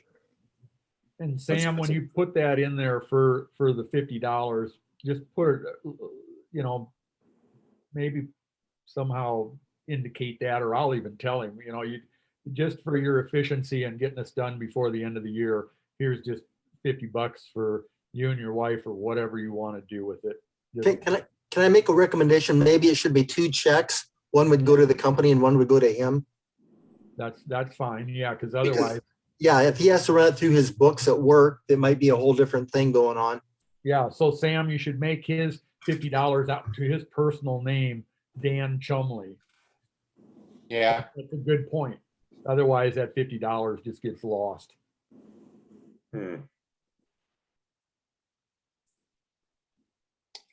so what I'm wondering is if is his office in Long Grove from what I see on the invoice? Yeah, that's where it would go to. But I'm, like I said, I would be more than happy to personally hand deliver it if I can get the check from you, or you and I can meet Sam. Because like I said, I don't know what we would do without him. And for me to go to Long Grove, I'm retired. I can take an hour to go catch him.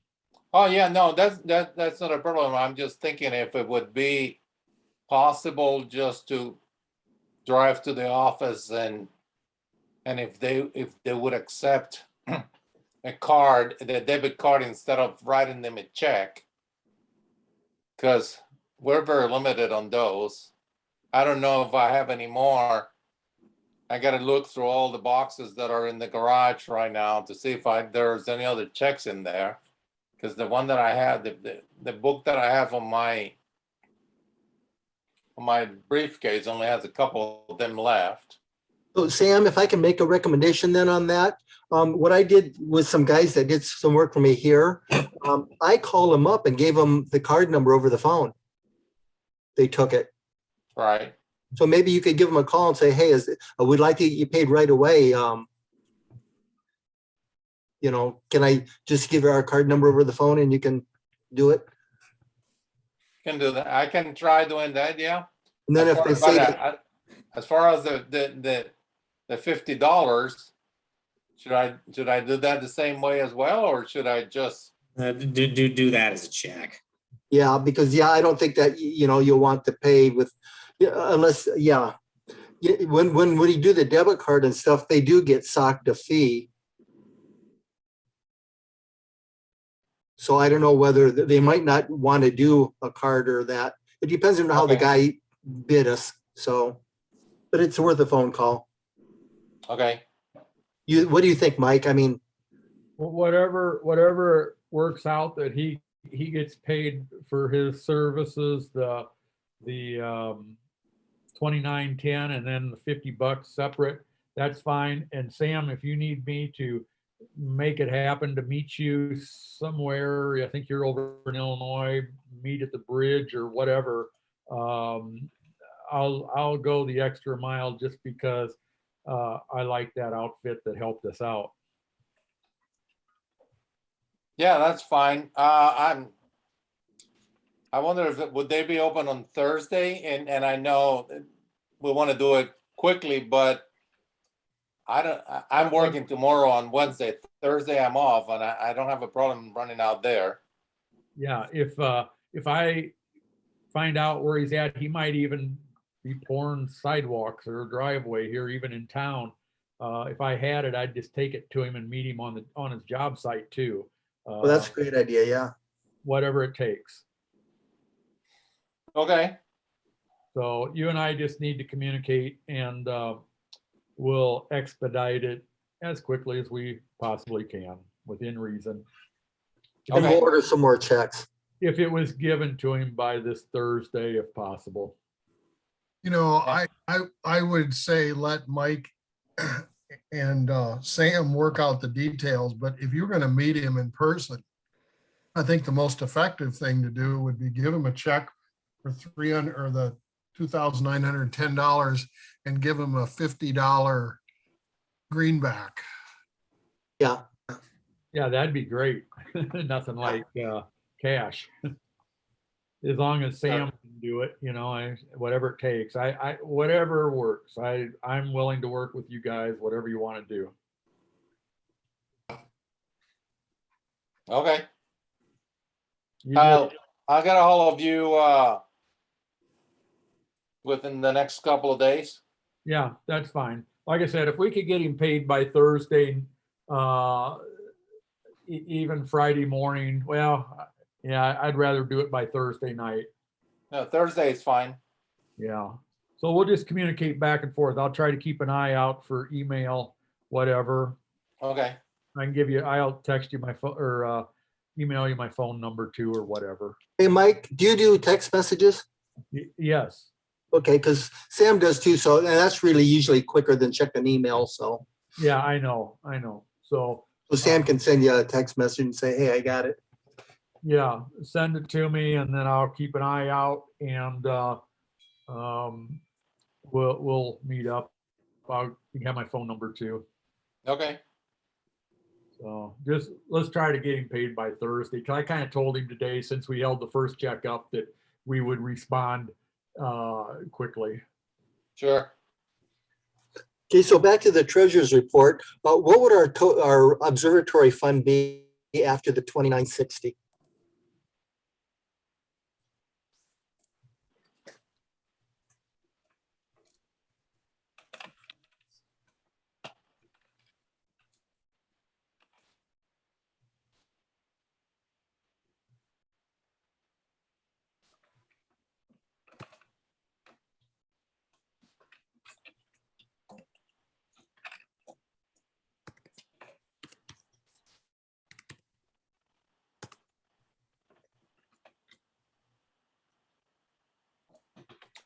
Uh, 39,706.78. Okay. So just a little bit shy of 40. Cool. Mhm.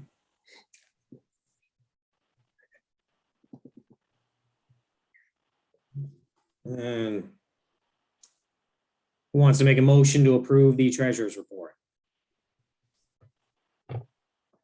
I'll make a motion to approve the treasurer's report as submitted by Sam, I'm sorry. Okay. Second, Okay, I'll second. Jeff and Rusty both second. All in favor? Aye. Aye. All opposed? Treasurer's report is approved. All right.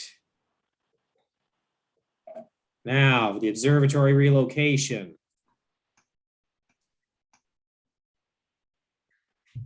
Well, long story short, we now have our dome. We now have our new dome at Menke Observatory. So if I remember correctly, we're going to put the Menke Newtonian in there, right? That's what we last talked about. Excellent. That was the plan, yes. Steve Simpson asked me what we were going to put in there right away. So it'll be great having that back up. Yes.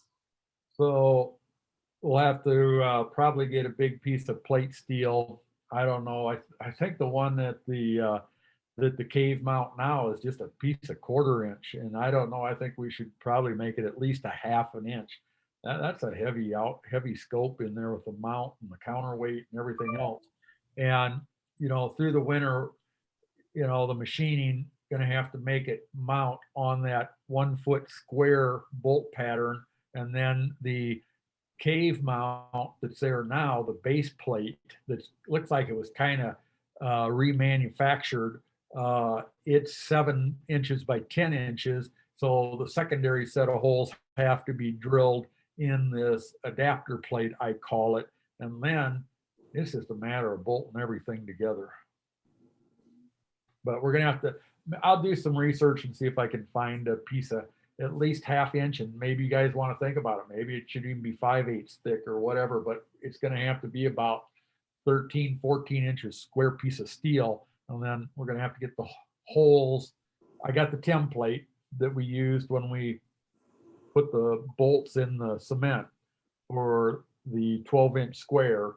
And then we'll make them a little oversized because it really won't matter. so that it will slip on and off. So you don't want to make things exact there, and it don't have to be exact. And we need to see Polaris kind of, because I got the thing squared to north, south, east, west, but you know, you don't want to square the 7x10 holes perfectly square with and symmetrical to the 12-inch layout, because it'd be nice if we had Polaris, we were shooting towards it. And we'll want to maybe borrow Steve Van Hefty and a pole master to do a polar alignment on that. That'd be pretty cool. The reason I mentioned Steve is I think he's done it on a fork mount before. And I don't know if Rusty has. Rusty, have you used the pole master on your fork mount? Or No, Ellen? I have not.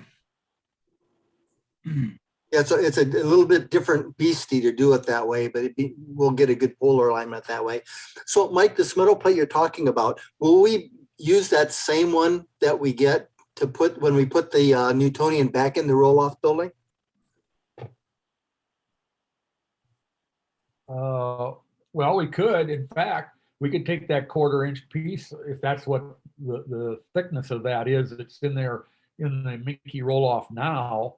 The plate that bolts, that's a 7x10 pattern, and we could just bolt that right on top of the plate there is that we're going to get. Yeah, so the thought in it again is when we get the big building built, that our 20-inch will go in there, and we'll put the Newtonian back in Mankey's roll-off for them. Then that gives us our dome back if we want to put another mount with our SCT in there, or leave it open or whatever. Yeah, well, that'd be a good idea, because the 7x10 pattern would be a template to go off of, to drill right into the big piece of plate steel. Perfect. Okay. And then if we have anything else that goes in there, but also John and I were scurrying around to make the trip to Minky today, and we've got 2 ladders in the 2 6-foot ladders. We threw the 8-foot in real quick into the dome on the trailer, and we didn't have enough time because things were moving quick. And there's 2 6-foot ladders out there in the roll-off at Sherman, and the big pedestal for the old 16-inch is laying on the cement out there. So, and that thing is a beast. So I don't know if one person can even, I know one person can't pick that up. So we need to do something with that. And I hate to throw it away, because that could be a future pedestal for something else. That's a heck of a piece of steel.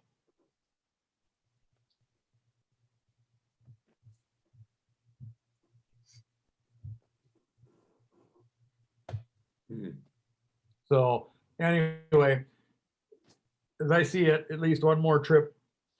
Jim, did you get everything out of that concrete storage building out there that we put the roof on here 3 years ago or so? Yes, the concrete storage building, I would say, is completely empty. I even took the sign that said, QCAS off the outside of the building. Okay. Now, the roll-off roof is another story. First of all, there's quite a bit of wood underneath the building. And then inside the building, there's still, a track that we potentially could take. There's this, whatever it is, a brass plaque or something on the outside of the door that says, Jen's went observatory if we want to take that. And then there's the whole issue of the roll-off roof observatory that the board hasn't talked about. Yeah, well, like I said, we just want to get everything out. And like I said, that the 2-step ladders are nothing. There might even be a plastic chair there. And like you say, there's other miscellaneous things laying around yet, but it's going to take 2 people, and it'd be nice just to drive a vehicle right back there to put that pedestal mount in, because that thing's a brute. Yeah, I think we definitely want to get that, because, either the club can make use of it or we have a club member that has offered to buy it. So, Yeah, and we should, if the weather does change here, we need to get it somewhere out from just laying there on the cement slab at Sherman where we took it today, took the dome off, because we didn't have time to screw around today. And we never got back to Sherman. So the two ladders are nothing to move. It's just that pedestal. Sam, have you happened to had time to look at find the agreement from 25 plus years ago with Clinton County? I have not, I was just thinking about that today, and there's like, I don't know, I don't even know where to look. There's like 5 or 6 boxes full of paper, so let me see if I get a chance and bring some of them in the house. When I get And home from work. Matt remembered it. Might be able to give you an idea which box it's in. I remember seeing it too, and I might have a copy of it. Are there concerns that direction? Well, Clinton County Executive Director has told me that they don't intend to make use of that building. And Oh, wondered if we could remove the building. Matt's recollection, I always remembered that the building was going to be turned over to Clinton County. Now that might have been with the assumption that they would want it. Matt's recollection is that the agreement says that if we leave, that we will return it to the condition that the grounds were in when we moved in. I think that reading what exactly is in the agreement would be a desirable thing to do.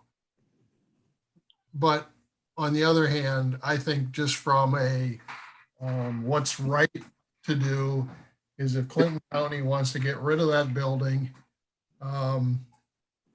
that we ought to participate in that at the least. Maybe we should remove the whole thing. I've asked a few people if they have any desire of salvaging the wood. We might be able to burn it down. But maybe we could work with Clinton County together to remove it. They're certainly in no hurry. So this is something that, I think that we'll need to address once the weather breaks next spring, early summer.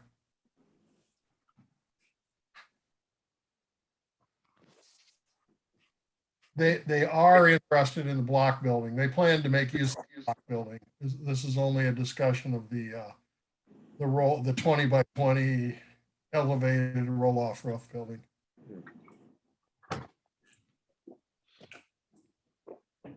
As far as that, not to change subject here a little bit, but as far as that pedestal, I think we should just bring it over for the winter and just put it in the dome building at Minky now, or our dome building, or QCAS's. Just for some place to put it. I'd hate to pawn it off onto St. Ambrose roll off just as a storage, and it don't need to go in the classroom. So maybe just, put it there with the other 2 6-foot ladders and the 8-foot ladder that's already there.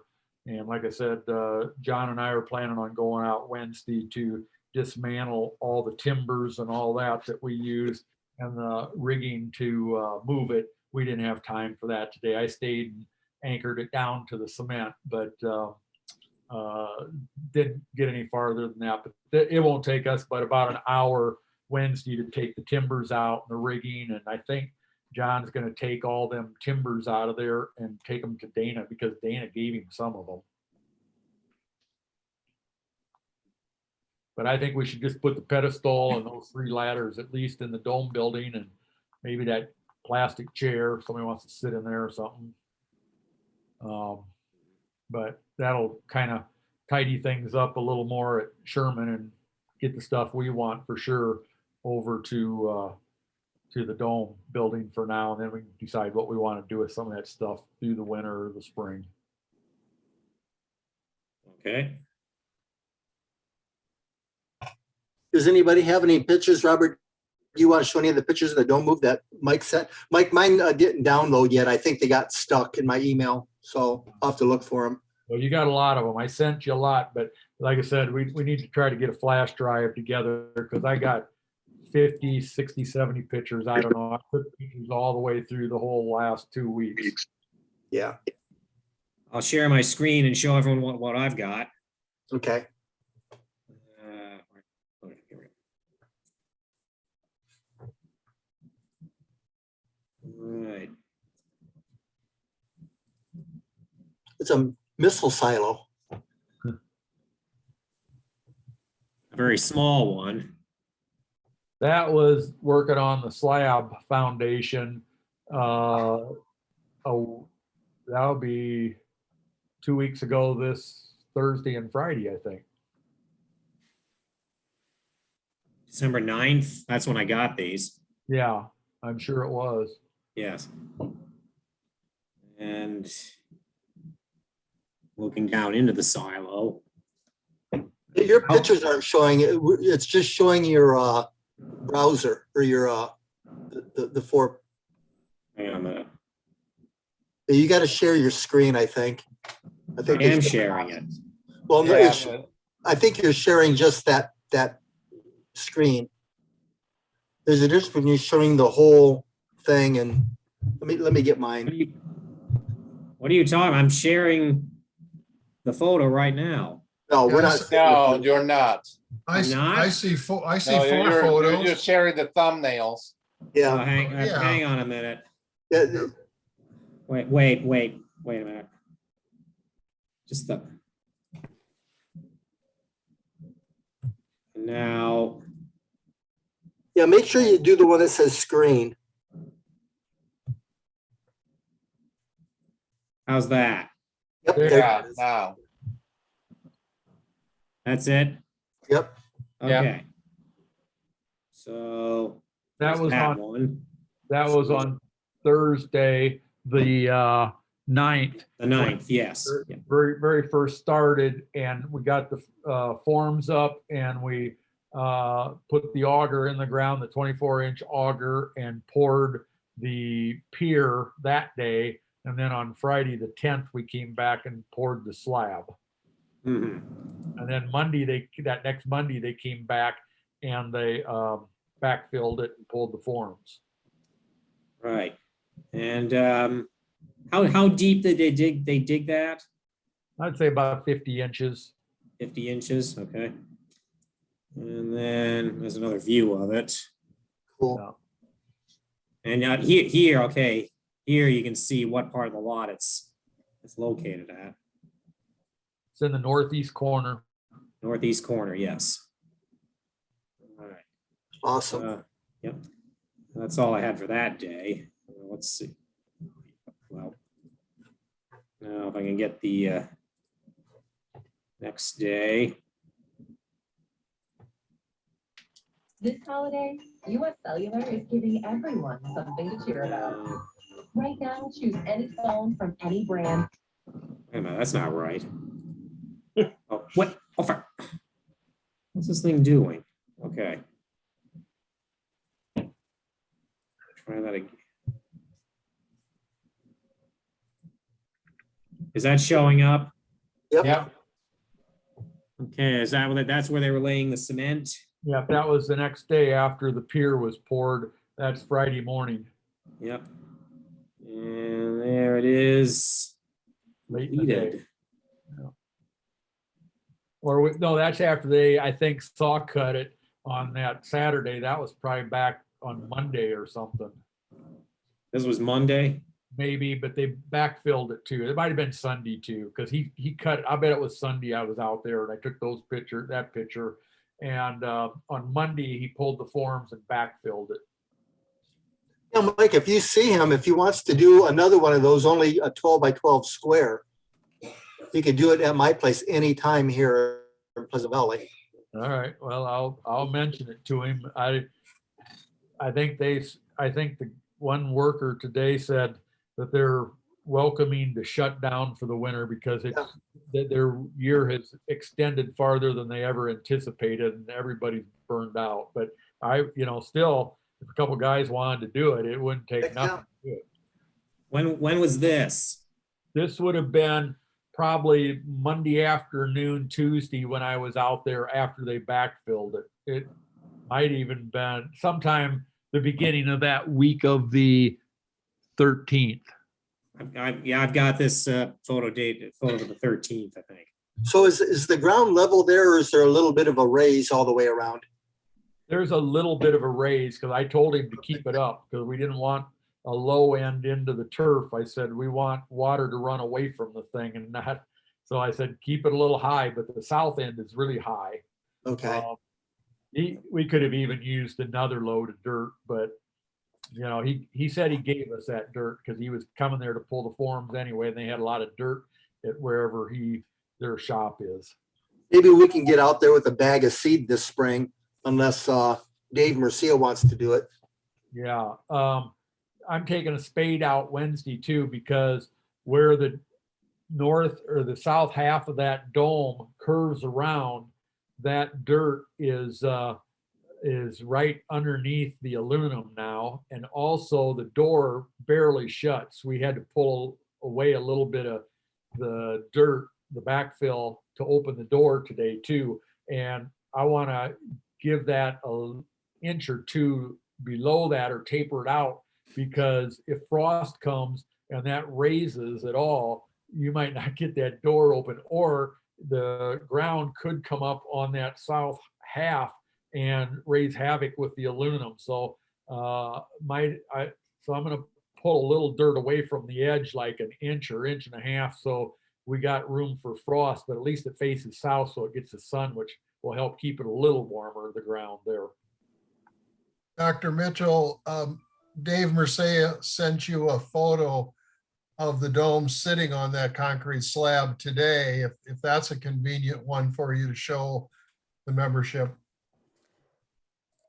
Let's see. Coming right up.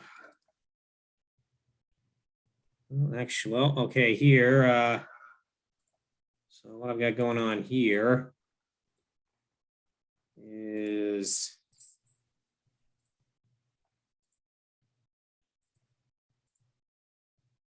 so this is the series of photos that Mike sent me about moving the dome. Okay, well, that's pretty cool. Well, that's awesome.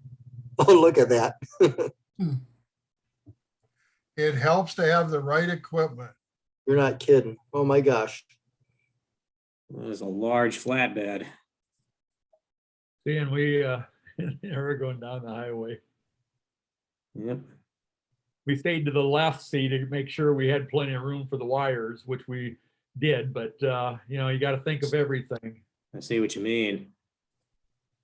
And lift it up. Put it on there. And this is the one Dave sent me. Yeah. Okay, you have some real nice photos there. And I've got many more, the whole process. We can't wait to see them. Like I said, I just need to get them all on a snap drive or something. Mike, do you want me to help, or what do you want? Tell me what to do. Yeah, you maybe we can meet in my garage or something. It's all heated and nice out there.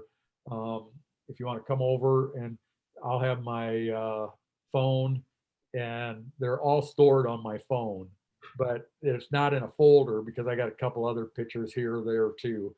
But or you can just take them all there in that session that I started on the 9th and end them today and pull the ones that don't have anything to do with QCAS. Okay.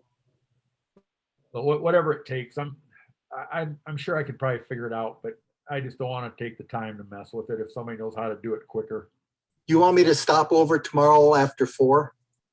Yeah. I'll call you first. Yeah. We'll make the connection here. Whatever time you can make it. Any earlier would be good, but if you can't because of work, that's fine too. But it'd be good for you to have a snap drive, and then you could post them and let everybody see everything. Right. These are just highlights. Very good highlights too. So, Nice to have that. yeah, at Nice least to we have got, it at Mankey now. at least we got something accomplished, and Yes, he yes. was very happy. He was just ecstatic when he seen that the dome was coming in there today, and he stopped and talked to me, and he was all fired up, and he's taking a couple pictures, and he's going to put it right away in the Wapsie newsletter, I guess, what the Wapsie Conservation Commission, and I don't know what all, but he was thrilled. Great. One building down, one to go. So All right. Let's see. Anything else on this subject?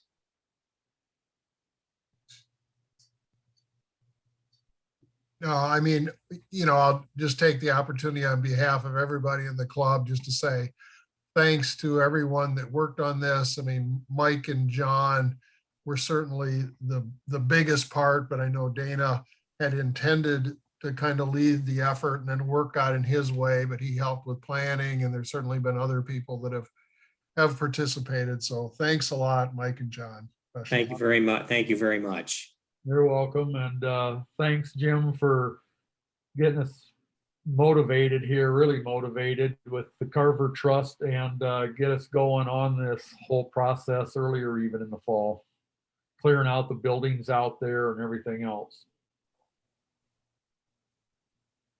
And like I said, whatever it takes to get the power shut off to start saving that $40. $40 seems like a drop in the bucket, but every little bit helps. And out of a year, that's over $480 saved.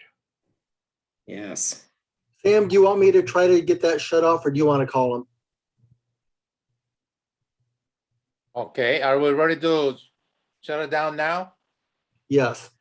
Okay, I can call him tomorrow. Very good. Although it's not my name on the account, so I don't know if they're gonna ask me for that, but I'll see. I'll let you know. Well, whose name is on the account? Who knows? I can't remember. I think Bill Brown. I gave you that paper Yeah, it looks copy. like a of- Brown. I think it's name. Bill Brown. Yeah, Who's Bill Brown? Well, he was a past president of the QCAS, but I don't think he's living anymore. Hopefully you don't have to get a death certificate.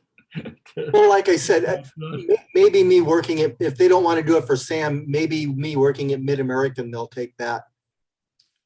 Because they can call me there and find me, so it's not like an anonymous person either.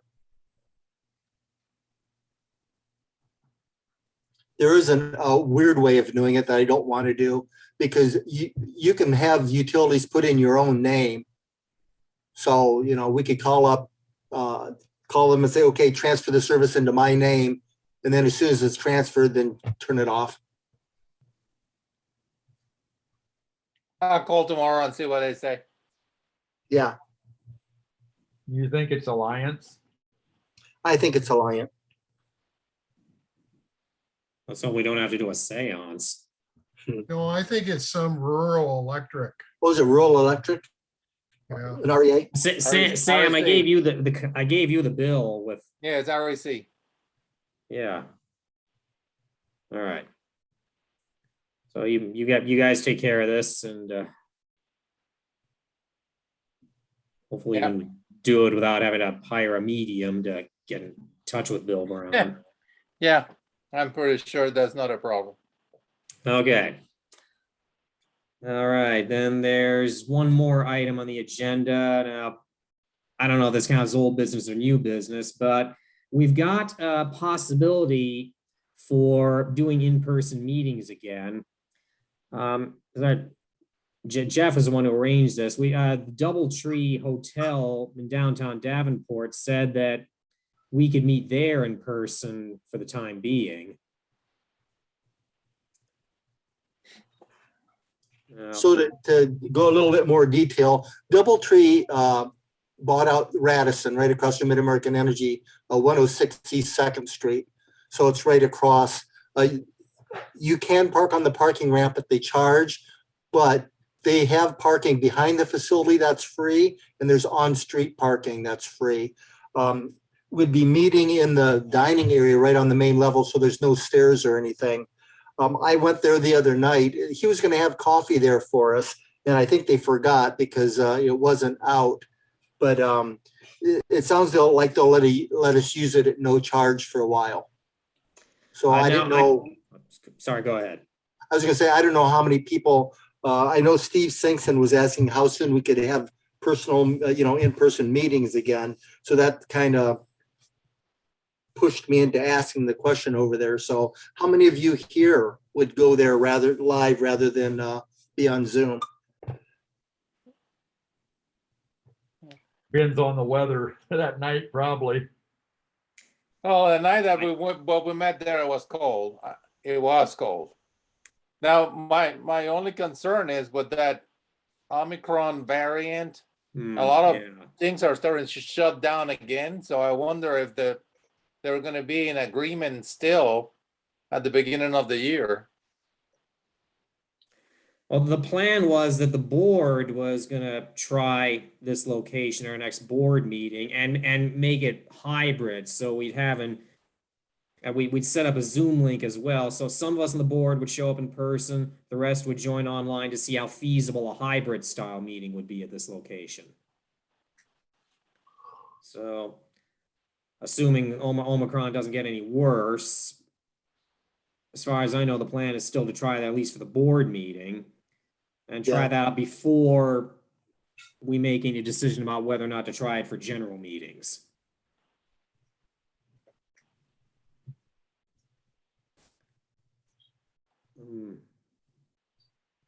We did find that we had to scout around for a good place because there's a waterfall. There's a rather loud waterfall in the middle of that large lobby area. Yeah, we'd meet in the back. Yeah, we found a little like a space in the back that's much quieter. And it even has this large white wall on one side, blank wall, where we could use to project slide presentations. And the Wi-Fi there is pretty decent, so the connection shouldn't be too much of a problem. On the other hand, Sam does bring up a very good point about this Omicron variant that's spreading, and I think you should just do another Zoom board meeting for January, because who knows what the weather's going to be, the virus. Well, I'm not so much thinking about the Zoom meeting. I'm thinking, I don't care what the weather is. I want to go over the Radisson and see if we're broadcasting a good enough bandwidth for free to do a presentation like what was done tonight and do it. And if it works, then I'm interested in seeing what membership want to do it at a regular meeting. I think all our board meetings could be virtual. There's no reason that we have to meet in person for that ever. I mean, it's not like we give each other presentations. Yeah, I just want to test it to make sure it's good. And then if it works good, does the membership want to do that? And if they do, then we'll go forward. And if they don't, there's no reason to waste any more time on it. Right. It's just a test run. Yeah.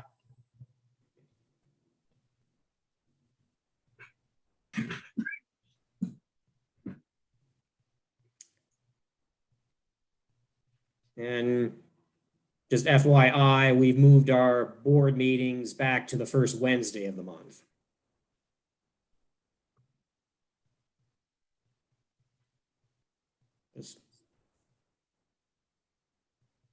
That's when we always used to have it. And then when this epidemic is finally over, we won't have to reschedule to go back to the Village Inn for the free pie. Yay.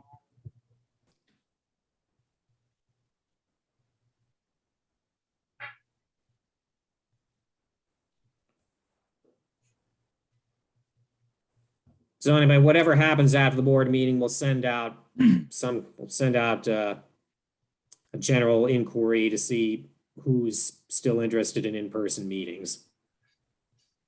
Says your next board meeting, January 6th? January 6th, January I thought it was 6th. the 5th. It's That's a the- Thursday. I thought it was Oh, the okay, the 5th. 5th then, yes, the 5th. Okay, Let me double, okay, yeah, all right, sorry about that.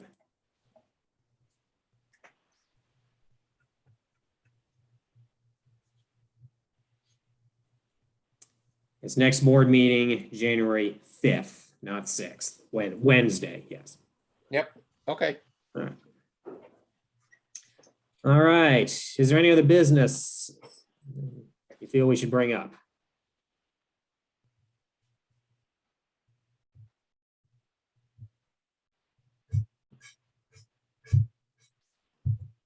While we're waiting for that and talking about other stuff, I'll let this run in the background. Can you see my video? What's this? This is the control center inside the school. I just went inside there and this is remoting in and the roof is opening. I opened it from inside the school. So this is the monitor for that. We've got a camera observatory pointing at the scope and the roof so you can go in and remote and make sure that the roof is opening and make sure the scope is raising and when you close up. So this is a remote session. And you can see the scope raising now. So nobody's in the building Okay. at all. Yeah. And then it'll pan out a little bit and then you can see the other monitors and what's going on in the classroom totally. But that's the instructor's computer right there. You can see all the other monitors are showing the same thing. So if we've got a presentation going on, everybody at those big monitors can watch it happening in real time. Hmm.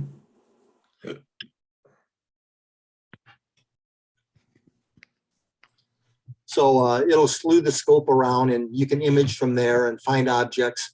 There's the weather station is in there that can control everything. So the way it works is you can log into this, you can turn the red lights on in the room, make sure that nobody's in there using it already. Then you can open the weather station and make sure that it's clear outside and not windy or rainy or anything. Then if that's good, then you press a button and it opens the roof and raises the scope up. And so the whole shebang is there.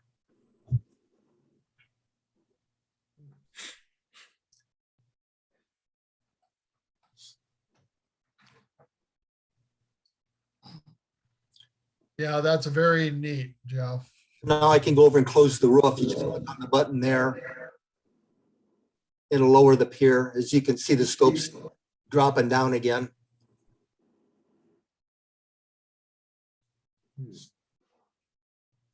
So I'll be going out there again tomorrow and I want to get a little bit of a video where I'm actually slewing the scope around remotely. So when are if you it's- going tomorrow? I'm leave my house at 8 a.m. and I'll be there. I get to the cafeteria at 9 o'clock, Wilton Cafe, and have a breakfast and organize my day. I get to the observatory at 10 a.m. and I leave the observatory at 3 p.m. So I'll be there from 10 a.m. to 3 p.m. tomorrow. Tomorrow? Yeah. Um, And anybody can stop out if they want to. my flight's tomorrow. Oh, not tomorrow. Tomorrow's Tuesday. It's Wednesday. I'm going out. I'm sorry. Wednesday, okay. Yeah, yeah. All right. My calendar is off. I've been taking one day off a week, every week. So yeah, this is Wednesday. Okay. Thanks for double checking. So if anybody wants to go, let me know.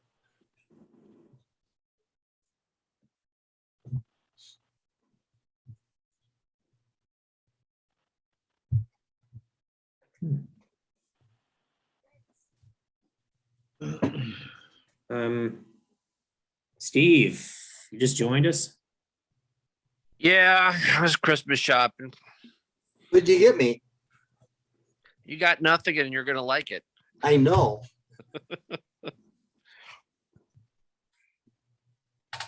The best nothing I ever got. All right. Is there any other business we should bring up?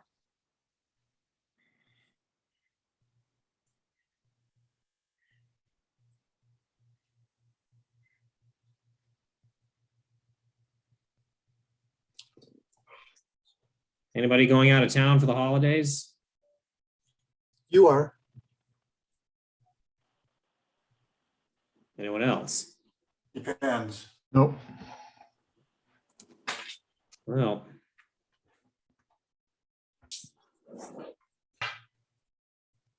Well, if nobody does, I'll make a motion to adjourn. Have a second? Second. All in favor? I Aye. thank you all for attending, guys. Yeah. Happy holidays, everyone. Yeah. Merry Hey, Christmas. Sam. you. Merry Christmas. Merry Christmas. Happy New Year. Christmas, Merry New Year, all that stuff. Hey, Yeah. Sam, Yeah. why don't you, can you email me the address and I'll mail you a check for the dues? Which address you want? My address or the Oh, the PO box? address I need to mail the check to. It don't matter. The club address in Davenport. Club address is fine or whatever. Your Okay, don't matter. okay.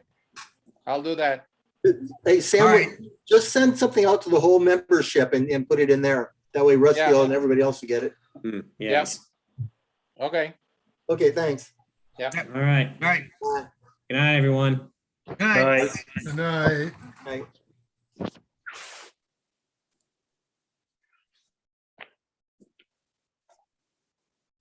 Everything good?